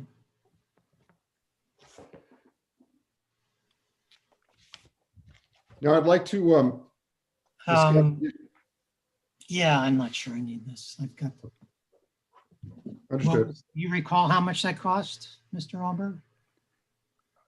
The unit itself, I believe, cost in the vicinity of $1,800, and then the installation, delivery and installation was another 12. It took it up to 3,000, around 3,000 total. Okay, good. That's what we need. Proceed. Now, I'd like to. I'm sorry. I guess I should ask Attorney Mager if he objects to admission of disputed exhibit A. I do, Your Honor. You do? I do. I just didn't, I mean, it's, Sustained. thank you. Counsel, you both have a bad habit of not taking yes for an answer, so listen to what my rule before you keep arguing. Let me just ask you some questions, sir, about, Sorry, Your Honor, I was kind of surprised that you asked me, so. I just thought, I shouldn't, I'm not supposed to make the objections. But based on what you said, I was kind of surprised that you asked me, so that's fine. Okay, that's all right. That's all right. Go ahead. I want to ask you some questions about tax-related matters, Mr. Alberg. Did the various lenders with which you had financing arrangements through the years issue tax reporting statements for the mortgage interest that you paid? Yes, they did. Right. And did someone take the deduction for that mortgage interest in various years? Yes. Okay. If you can recall, who took the mortgage interest deduction beginning in the 2005 tax year and going all the way through 2019? Okay. I'm going to say up front that I know that in some years, Nina and I claimed, or I claimed the whole deduction, and in other years, the deduction was split between I or us and Nick, and that varied over the years, and so to the best of my recollection, up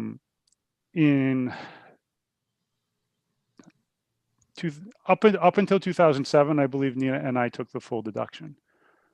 I think after that we split it. Up until 2010 or 11, I am estimating here. And then there were times where we intended to split it, and that I took claimed the whole one, and then I don't know whether Nick also claimed it or not. There was sometimes a lack of communication between us on what was happening. Up until it gets much clearer to me up in starting in 2016, after the year after my divorce, where we had been splitting prior to that, each of us claiming half of the deduction. And starting in 2016, Nick informed me that he no longer was going to be claiming half the deduction. Did he indicate why? I believe he told me he had received advice that because he was not on the note, that he could not legally claim it, and therefore he should not do so. Let me ask you about some specific years and how the deduction was handled. Okay. In 2013, who took the deduction? I believe in 2013 we split it. How about 2014? I believe 13, 14, 15, I believe we split it. Now, if we could go back to, I'm sorry to be bouncing around here. If we could go back to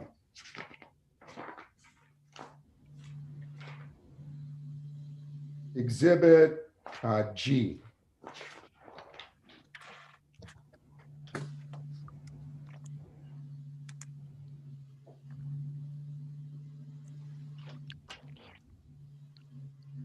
I'm ready when everyone else is. Okay. Yeah, hold on. All right, disputed G. Okay. We haven't admitted this yet. Correct. Okay. What is this document, sir? So again, at the top half of the document is just a list of the itemization of the monthly bills that I gave to Nick. And then the bottom half is information about the taxes from that year. Okay. And in what year did you send this? This was either 16 or, no, I'm sorry, not 16. This was either 14 or 15, maybe. It was one of those 3 years, 13, 14, 15, I believe. These documents, I will just say that these documents in my computer. Objection. Hold on. Yeah, there's no question before you. Okay, sorry. My apologies. That's right. Let me go back to what was Exhibit F. Right. Okay. That's Exhibit 28 now. It was-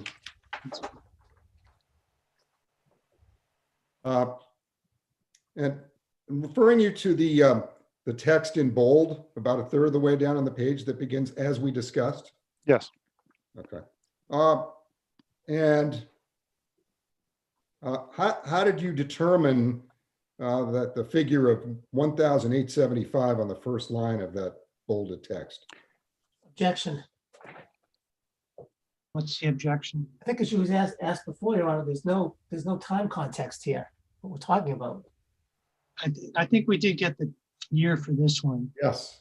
but I think it was, but can you remind me, Mr. This one Alberg? was this one was 2017, and the reason that I can state that with certainty is because of the reference to the solar having been turned on. I know that the solar was turned on in February of 2017, and that's how I can place this document precisely. All right.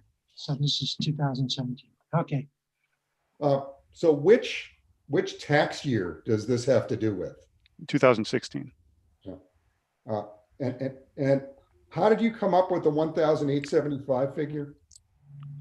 So I do my taxes via the H&R Block website. And as you complete different sections of it, it flashes you up a window telling you how much you've saved on your taxes for claiming a particular thing, et cetera. And so in this year, it told me that by claiming the mortgage deduction, that I had saved whatever twice that number is, $3,750 on my taxes. That I had saved $3,750 on my taxes by claiming the full mortgage deduction. And so I calculated that since that's how much I saved, that Nick was entitled to half of that, thus the number 1875. So that's what that is in reference to. And did you pay him the $118? That's I did. Okay. Yes, I did.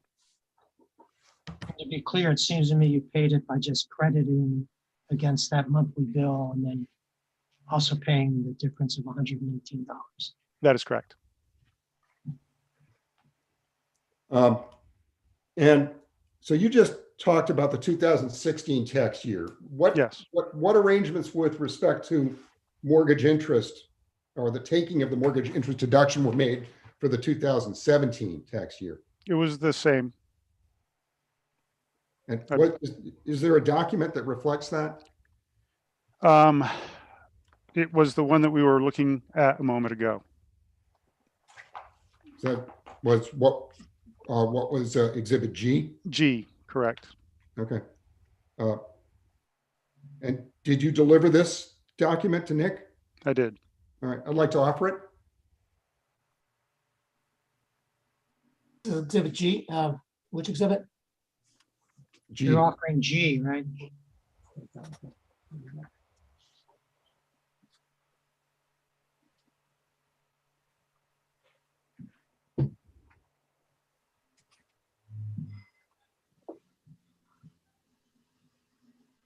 And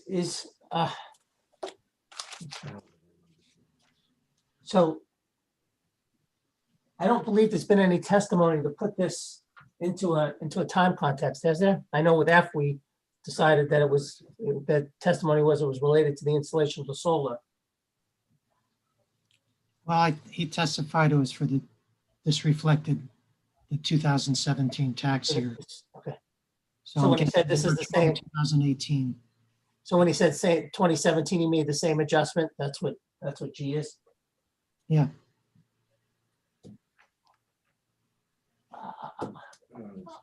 I'll object just, you know, in terms of time context, but Right. So overruled, G will be admitted as Exhibit 29.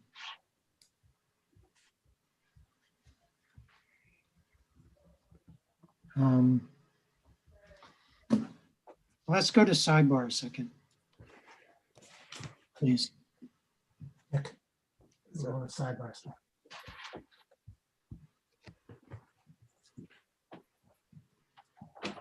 Aaron, can I take a restroom break while you're there? Sure, it's a good idea.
All right, we're gonna take a 5-minute break. So we'll come back. No, let's come back at noon. Okay. We'll come back at noon. Thank you, Your Honor. Yes.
I've asked Attorney Badger to start his video. Okay, thank you.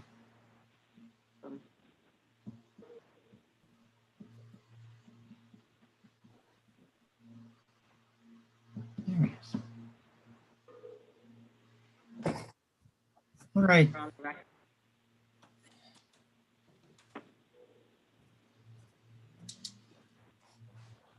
all right, counsel, we all set? Set from here, Judge. Attorney Magar, you ready? Your Honor. You may proceed, counsel. Mr. Alberg, how was the mortgage interest deduction for the tax year 2018 treated? In 2018, I again took the entirety of the deduction. Why did you do that? For the same reason that from the 16 and 17.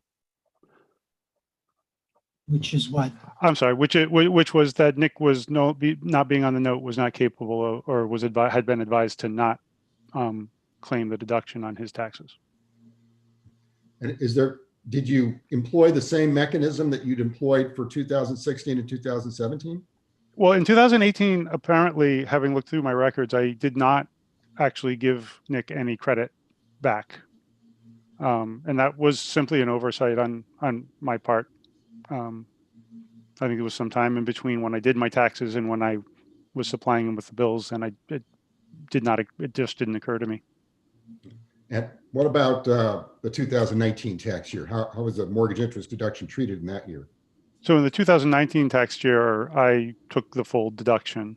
What was the By reason? the time we were by the time I was doing my 2019 taxes, Nick had ceased contributing to the property, so I intentionally kept all of the deduction. I want to direct your attention to Exhibit L in the disputed exhibits.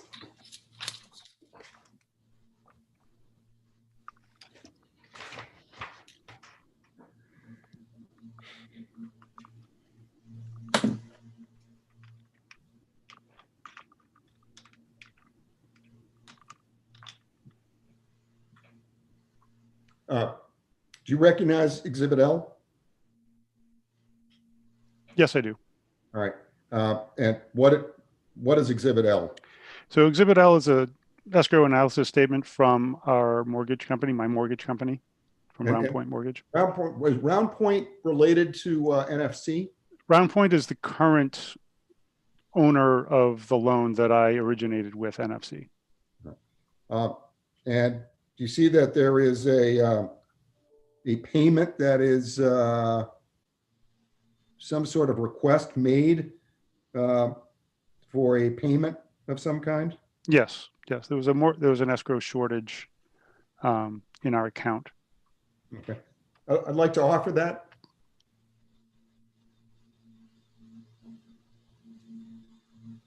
Attorney Magler? Yes, I mean, objection again, Your Honor. This goes back to the discussion we had at the end of the day yesterday, that I asked in the depot and I asked in the interrogatories, what are the adjustments? What are credits? What are you looking for? And these have not been identified to me.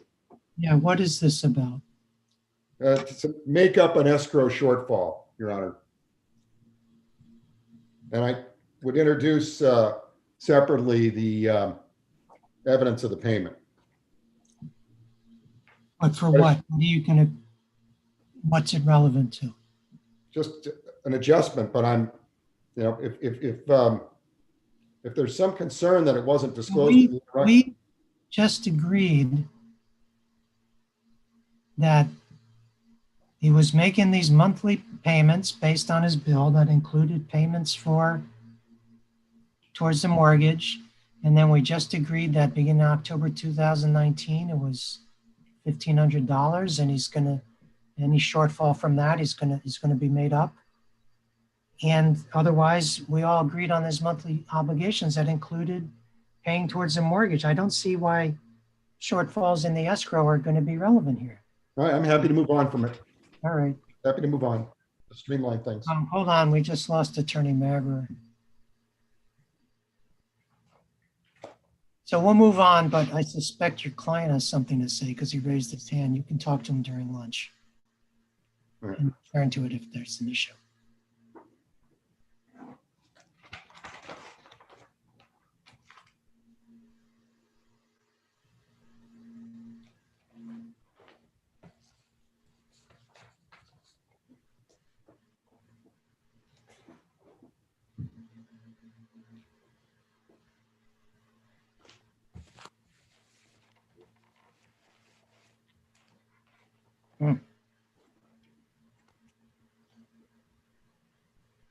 I'm gonna, you stay on. I'm gonna turn off my video and mute myself until Attorney Magler comes on or Clerk Marino tells me there's an issue.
Attorney Magro? Yes, hi, I apologize for that. There's a lot of work going on outside the office, and this has happened a couple times this week, so I'm on my backup computer. Okay. All right, well, I'm glad you're back. And if so my connection is back up on my large computer. Is it okay if I switch over to that? Switch over to what? To the other computer I was on? This is my laptop. It's kind of small and. You can, yeah, Okay, I'll be right back. what we need to do.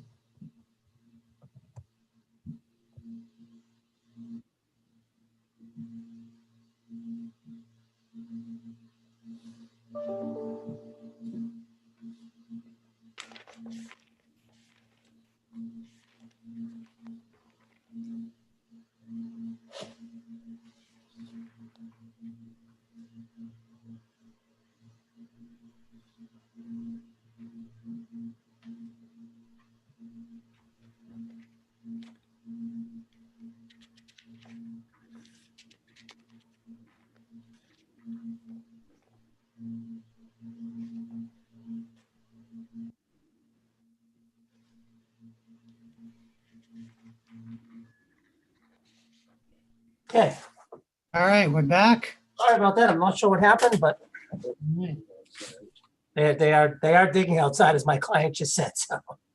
okay. Oh. All right, Attorney Fanger, you may continue. All right, Mr. Alberg, I'm going to direct you to what's been marked as Exhibit KK. And if you don't have it, Your Honor, I think we were talking about L, and I don't know where we left off with L on the escrow shortfall. sorry, Oh, your objection to L is sustained. Okay, thank you. uh, The plaintiff can try to renew later, but for now it's just, I'll say no more. yeah. actually, I believe that this is Exhibit II, being the document that was the subject of the renewed motion in limine. All right. And where was that? Okay.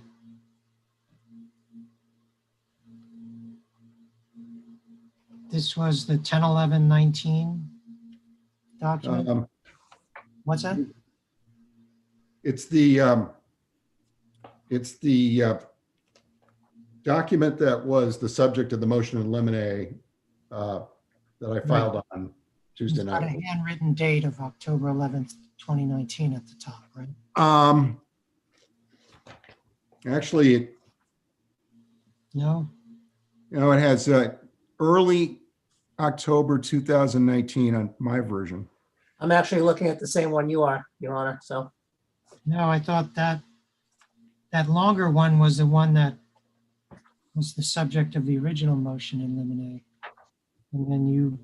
Oh, I'm right. I'm sorry. Right. Yeah, I'm getting my documents mixed up here. Okay, II right.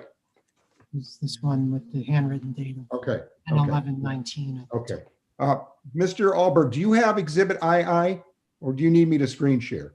Would you screen share, please? Sure. I think I probably need to get permission to do that, or can I do it? You can do it. But Okay. no, it's good to ask permission, but yes, you can. Okay.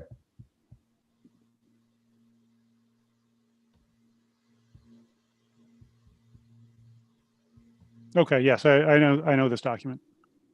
All right, Okay. wait for a question, please. Sorry. Here.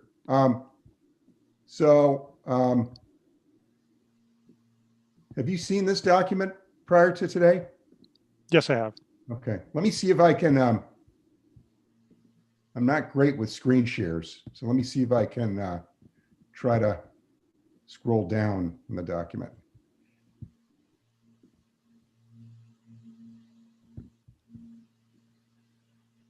Okay.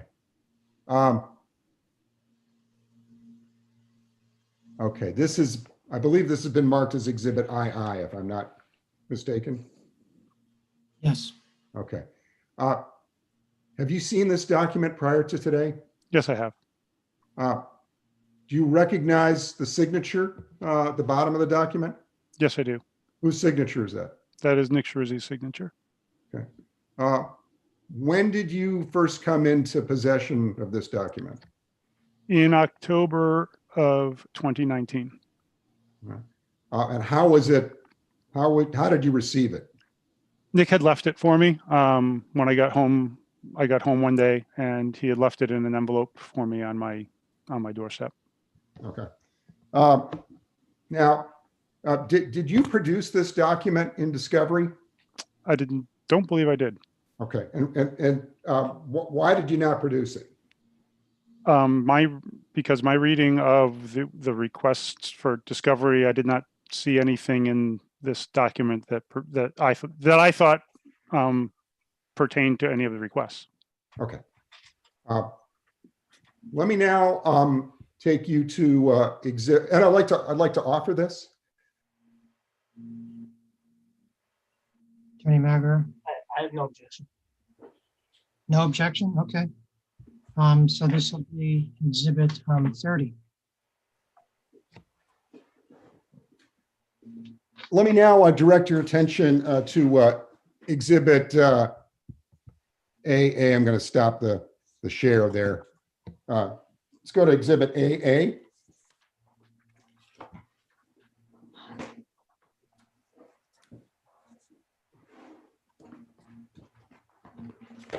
I'm sorry, you're gonna have to give me a second here. Whoops.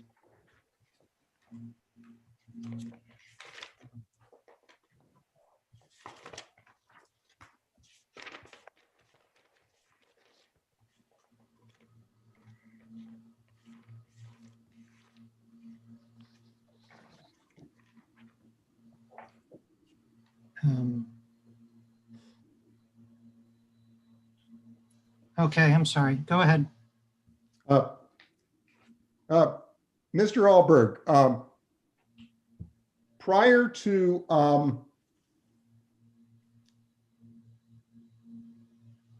the filing of this petition for partition, had you ever seen this document? No.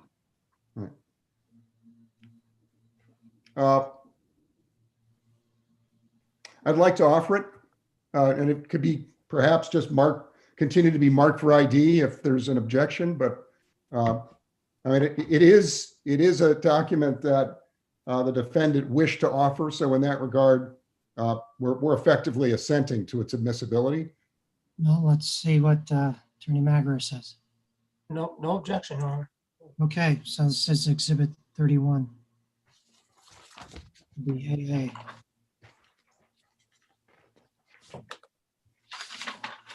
You may continue.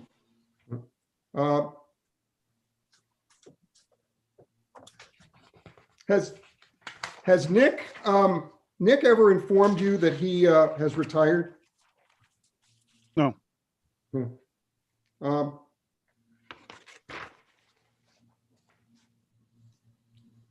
don't have anything further. Thank you, sir. Okay. Attorney Maguire.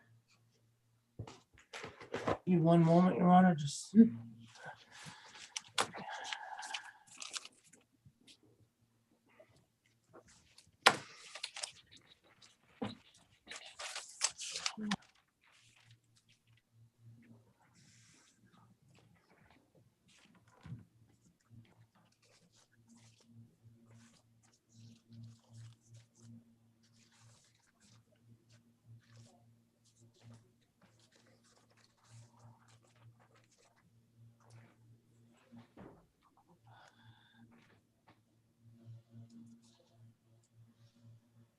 Mr. Alberg, can you begin just by telling us what the general overall agreement, specifically with regard to the Westwood property, was between you and Nina and Mr. Schiarizzi? Yes, I can. The agreement was that we were going to buy the property and own it 50-50, Nina and I on one hand and Nick on the other. And that the initial down payment on the purchase of the property was going to be put forward by Nina and myself. And that the funding for the construction of the demolition of the existing garage and the construction of the new garage with the accessory apartment was going to be funded by Nick. And that all other ownership and responsibilities for the property were to be shared equally. So I'd like to look at some your interrogatories. You recall answering interrogatories in this case around July 25th of 2020? I do, sir, yes. I can just take a moment to bring those up, Your Honor. Mhm. Yes.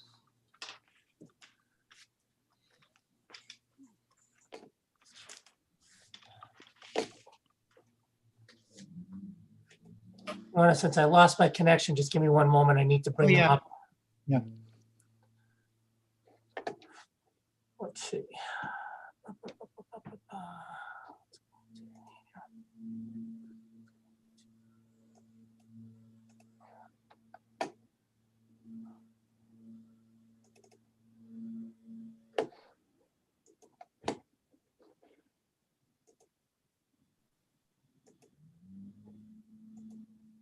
Okay, I hope that worked. Here we go. So, Mr. Alberg, I'd like to take you to interrogatory number 2. Let me just adjust this.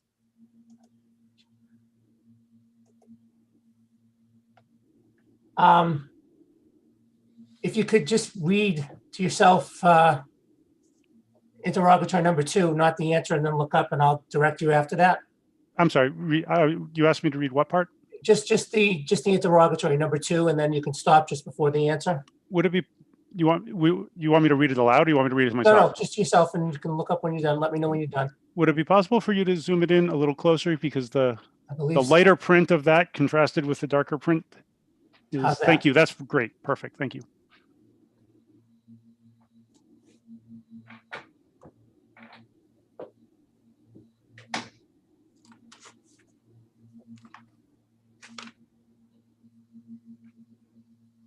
Okay, I'm finished. So let me bring you down now. I'm going to direct you to 2A in the answer, and about 6 lines down where it says Nick raised the idea. Yes, And it says, you answered, Nick raised the idea of wanting to help us with buying a 2-family house, and that he would benefit by being in closer proximity to his grandchildren. Did I read that correctly? you did, yes. Okay. So first of all, who's us that's referred to there? Nina and myself. And you say Nick raised the idea to help us with buying a 2-family house. Doesn't that indicate that you and Nina were the ones buying the house and Nick was going to help you with the purchase? That is not what it means to me, no. And what does it mean to you? That we were going to buy the property together. He was going to help us. We were going to help him. We were going to work. We were a family. We were going to work together to buy the property. And this answer says that help us with buying a 2-family house. Was there a different agreement with regard to buying a 2-family house as opposed to what the Westwood agreement ultimately was? Was there, hold on, I'm going to process that question for a minute. You're asking, can I restate the question and tell me if I have it right? You're asking if there was, you're asking if, Let me, Hold on. If you don't understand the question, just ask him to rephrase it. 'cause- okay, can you rephrase the question, please? sure.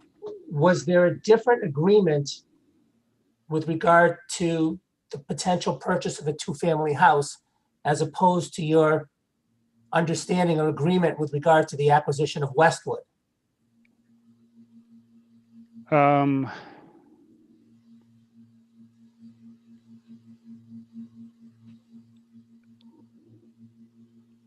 not sure how to answer. The agreement, I can answer to the agreement in Westwood as to whether it was different. What I just explained is what my understanding of the agreement in Westwood is. Okay, but sir, that wasn't my question. Okay, I Was apologize. there, my question was, well, let me step back. were there discussions that took place with regard to buying a two-family house? Yes, And were those discussions with regard to buying a two-family house different than the ultimate agreement that you made with regard to the purchase of Westwood? I would say they would have to be, yes. And because Westwood was not a two-family house, correct? Correct. Before I get back to that, let me move on to the next sentence, which is right here where I'm pointing. Once we had tentatively settled on the property at I don't see 1360. where you- Stop. All right, I see it. Sorry, go ahead. Once we had tentatively settled on the property at 1364 High Street, it was verbally agreed between the three of us that Nick and I would No, use the net proceeds. Objection. Nina and I. Oh, I'm sorry. Let me start again. Apologize. I heard a beep and I looked up, so I apologize. Once we had tentatively settled on the property at 1364 High Street, it was verbally agreed between the three of us that Nina and I would use the net proceeds from our house in Pawtucket, approximately 90,000, to purchase the property. Did I read that part of the sentence correctly? Yes.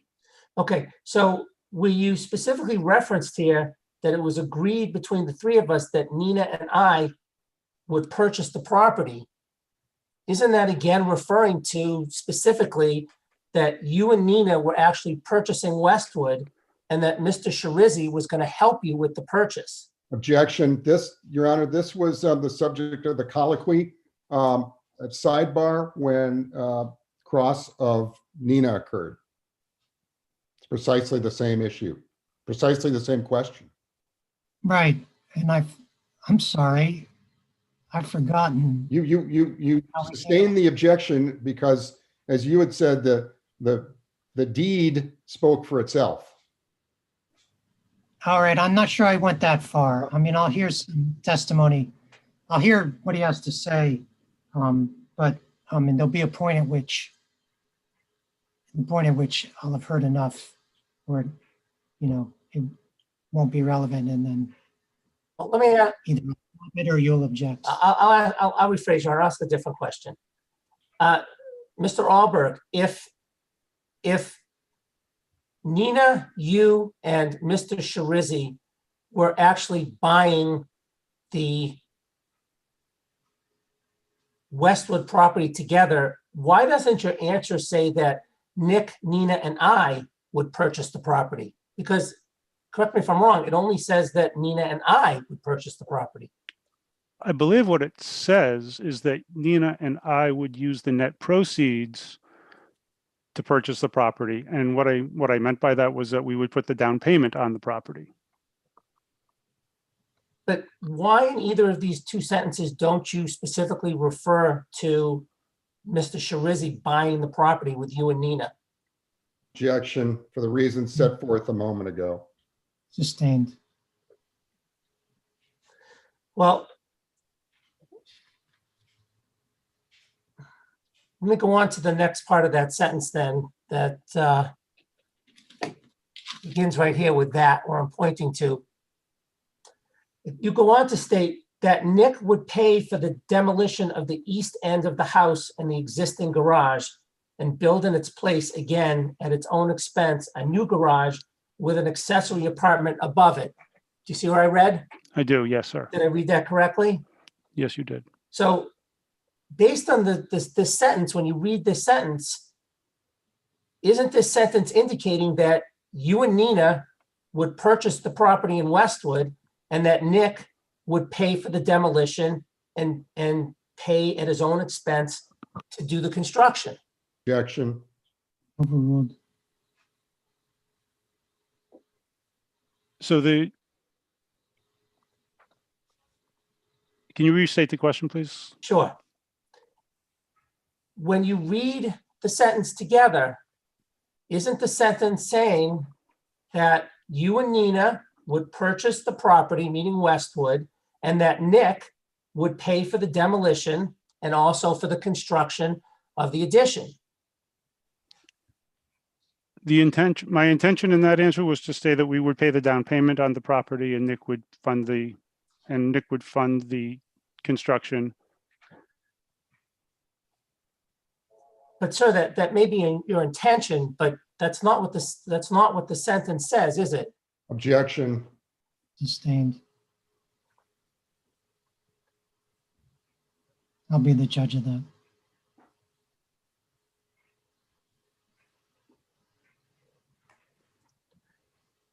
Sir, when you read the sentence as you've answered this interrogatory, aren't the two parts of this sentence mutually exclusive from the standpoint that you're stating that you and Nina would purchase the property and that Nick would do the construction?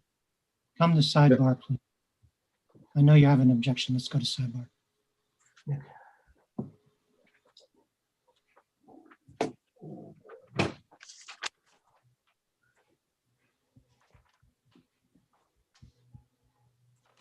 So you have to disable screen share? Oh, first? I might. Hold Oh, on. yeah, please take that off. Sorry. Thank you. All right, so we're going to,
Yeah, you can come back in.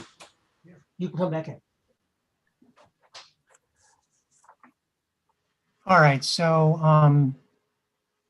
Attorney Mager, Your Honor, given that we're discussing these answers to interrogatories, I'd move to have them marked for identification.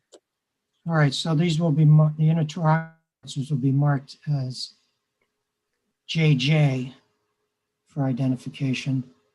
And then, when, just send us a PDF of that sometime between now and 2 weeks from now when we come back. Okay. Done, Your Honor. Yes. Thank you.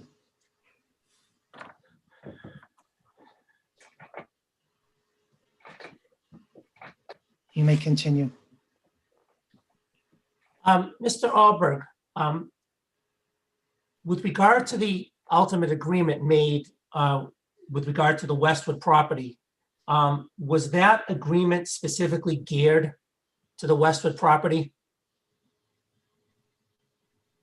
In its final form, yes, And why was the agreement specifically geared to the Westwood property?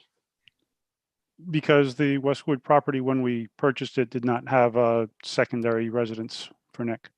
So in other words, Mr. Schiarizzi would have to build an addition to have a place to live. Correct. Now, we touched on this a couple of minutes ago, and I believe you said that you did think that the discussions that you had with regard to a two-family purchase were different than your ultimate agreement made with Westwood, correct? Yeah, it was all very vague, but generally correct. And why were the discussions different with regard to Westwood than with regard to a two-family house? Because Westwood was not a two-family house, and there would have to be a unit added in order for the plan to take effect. So ergo, the flip side of that, so to speak, would be that in a two-family house, Mr. Schiarizzi would not have to build anything, correct? Yes, that's accurate. He would just move in. Yes, sir. And in fact, isn't it true, Mr. Alberg, that in connection with the discussions about a two-family house, that Mr. Schiarizzi specifically told you and Nina that he would be responsible for the mortgage with you? On a two-family house? Yes. I have no specific recollection of discussions having got that far, because that's not where we wound up buying. So you don't recall that Mr. Schiarizzi told you that if you purchased a two-family house, that he would actually be responsible for the mortgage with you in a two-family house? Objection, relevancy.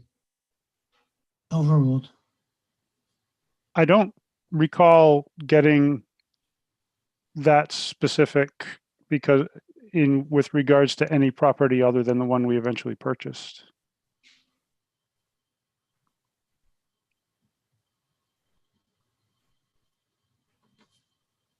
But is it fair to say that the distinction in an agreement to buy a two-family house between the actual agreement you made in Westwood was the fact that with a two-family, Mr. Schiarizzi did not have to pay anything to build, and with Westwood, he had to build an addition?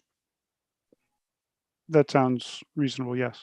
And in building that addition, Mr. Schiarizzi was going to pay 100% of that construction cost, correct? That is correct, yes, sir.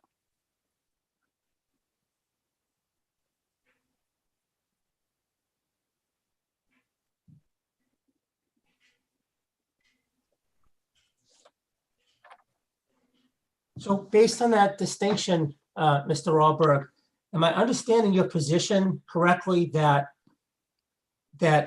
it's your argument that Mr. Schiarizzi not only took on responsibility for half of the $360,000 mortgage that was used to acquire Westwood, but then he was also going to spend 100% of his own money to then build an addition also? Yes, that is correct.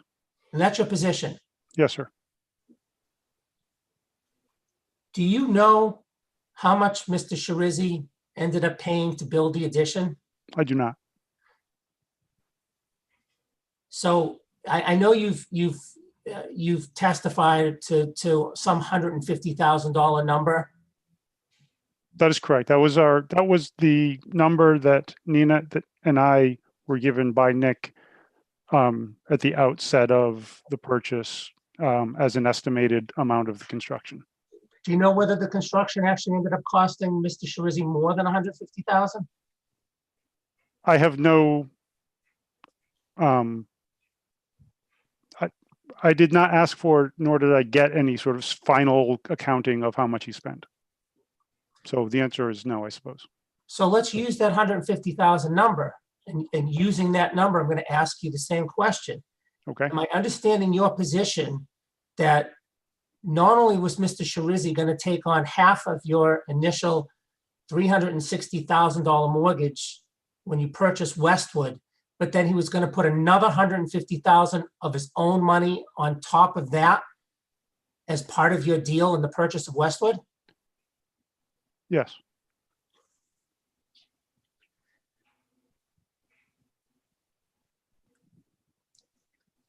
And why would Mr. Schiarizzi do that? Why would Mr. Schiarizzi agree to take on not only half of your Westwood mortgage for $360,000 and also put in another $150,000 of his own money to construct the addition? Objection. Sustained.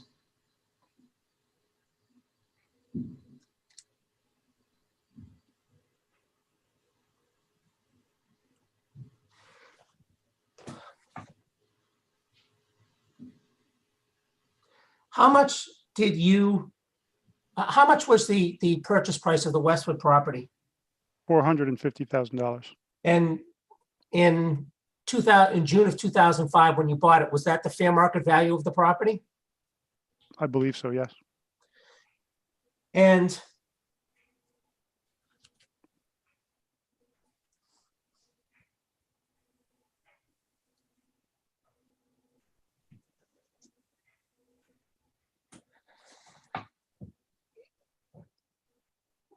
with regard to the acquisition, did anyone obtain a construction loan? The acquisition? No. With regard to the purchase of Westwood, was there a construction loan with that? No. Objection. I think you'd have to lay a foundation that he knows what a construction loan is.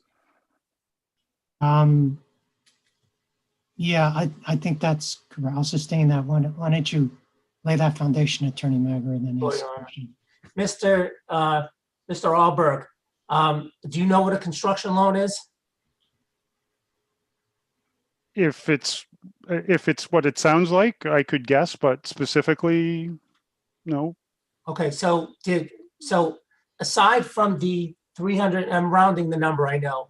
Aside from the $360,000 mortgage taken to buy Westwood, was there any other loan taken out to allow Mr. Schiarizzi to do construction on the property? There was a second loan taken at the time of purchase. Right, but we've agreed that the $44,009 second loan sat in an account and was paid off, Correct. and no one ever used it. Correct. So I ask you the question again. Okay. Was there a loan taken out by anybody with regard to the purchase of the property to allow Mr. Schiarizzi to use money to construct the property? No. And none of the $360,000 initial loan went into construction, did it? No. That all went in to purchase the property. Correct.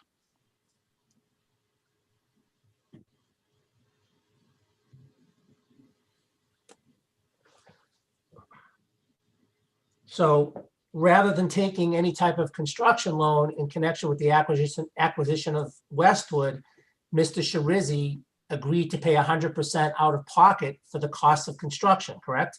Yes.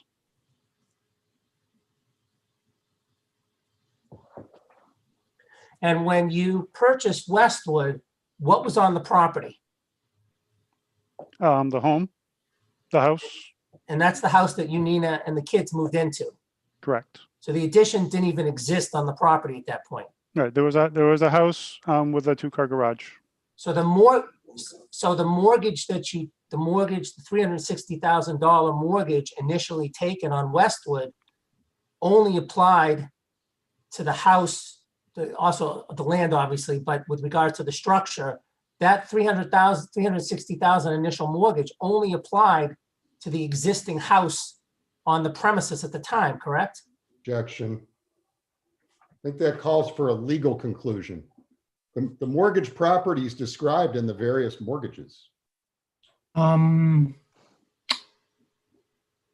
may Yeah, I respond. think, I think it's just, yeah, go ahead, respond. I'm not asking about that. I'm asking, basically what I'm asking Your Honor, is at the time you took a $360,000 mortgage, the only structure on the property was the house you moved into. Yeah, well, that's already been asked and answered. We can move on. I'll move on.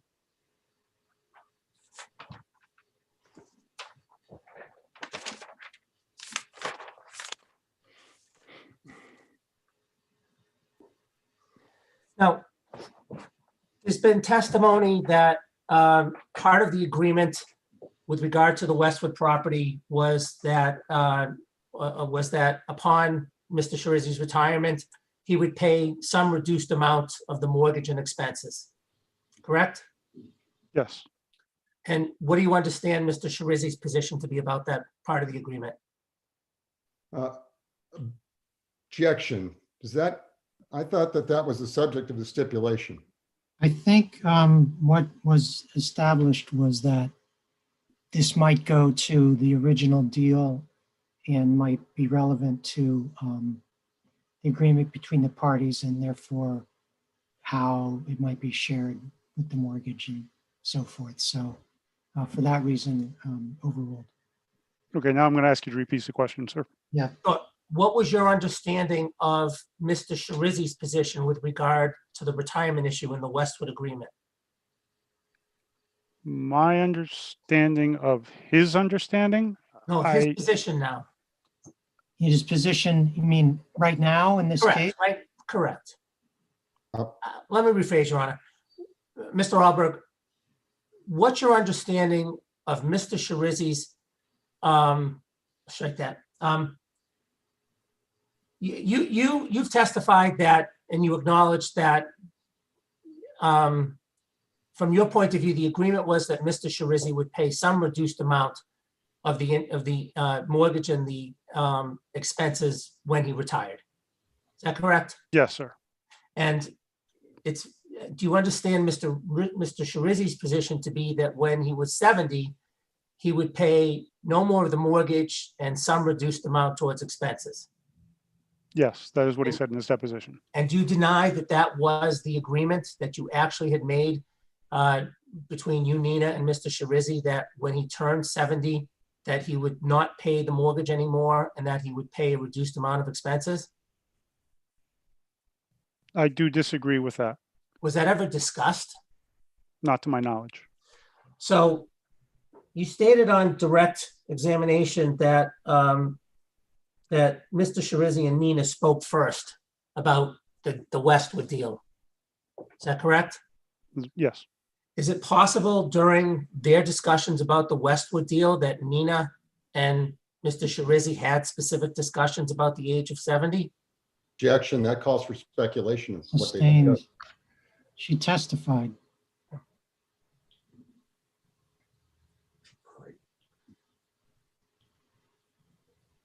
Well, later you also stated that some discussions with Westwood took place between yourself and Mr. Schiarizzi, correct? yes, Some discussions took place between Nina and Mr. Schiarizzi without you, correct?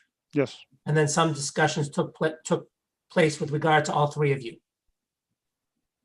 yes, that sounds right. So with regard to the discussions that took place between all three of you, isn't it true that Mr. Schiarizzi raised the issue and specifically stated when he turned 70, that that would be the point when the expense sharing would, when the mortgage and expense sharing would change?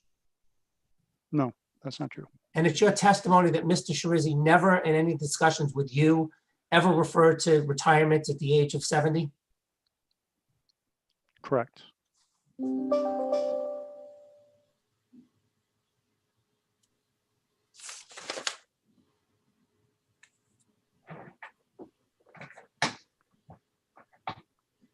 Now, with regard to the purchase of Westwood, Mr. Alberg, how much money did Mr. Schiarizzi put into the actual purchase of Westwood, I believe on June 15th, 2005?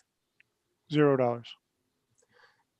So is it fair to say that all Mr. Schiarizzi did with regard to the purchase of Westwood was that he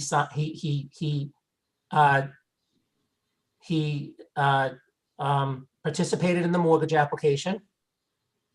Correct? He did participate in the mortgage application. Yes, he did. And he then signed the note That is correct. and he signed the mortgage. Yes. And that was the full extent of Mr. Schiarizzi's participation with regard to purchasing Westwood. Okay. Yes.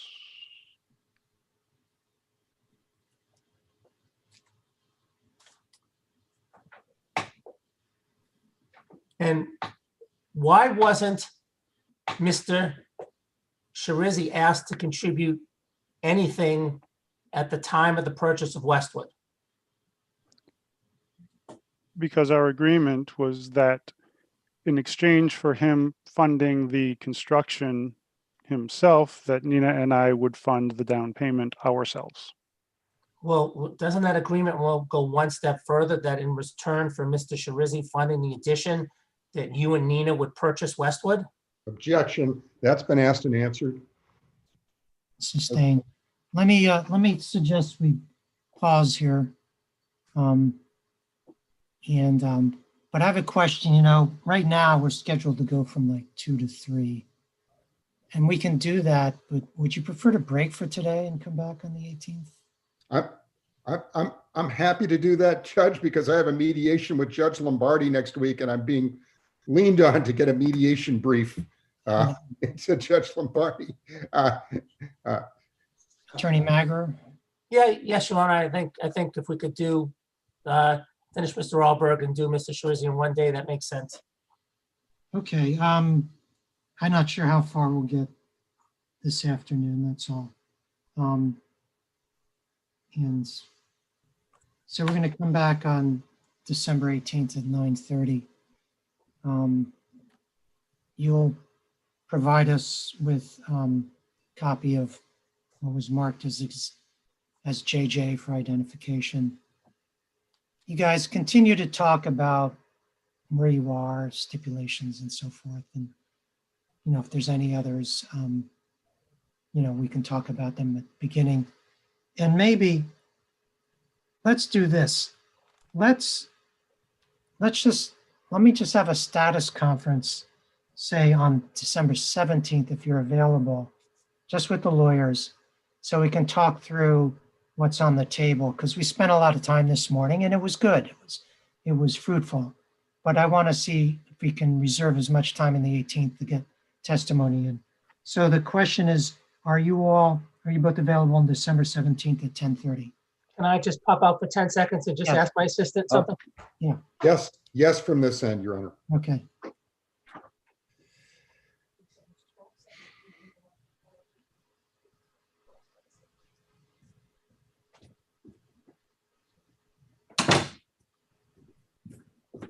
Thank you, Your Honor. I'm good. All right. So we'll have a status conference on December 17th at 10:30 just to go over any of these other issues, further narrowing and stipulations. So that we'll be ready just to. That was 10:30? Yeah, 10:30. Thank you. Okay. And again, given what we discussed, I urge you to continue to have some discussions. Maybe you can reach an agreement on all of this or some of it, more of it. And that will just help everyone. I mean, it helps to get your testimony and maybe that clarifies stuff for people. Thank you, Your Honor. All right. Thank you. Well, I'll see you on December 17th at 10:30 for the status conference, December 18th at 9:30 to continue the evidentiary hearing. Thank you. We'll stand in recess. Thank Thank Thank you, sir. Thank you.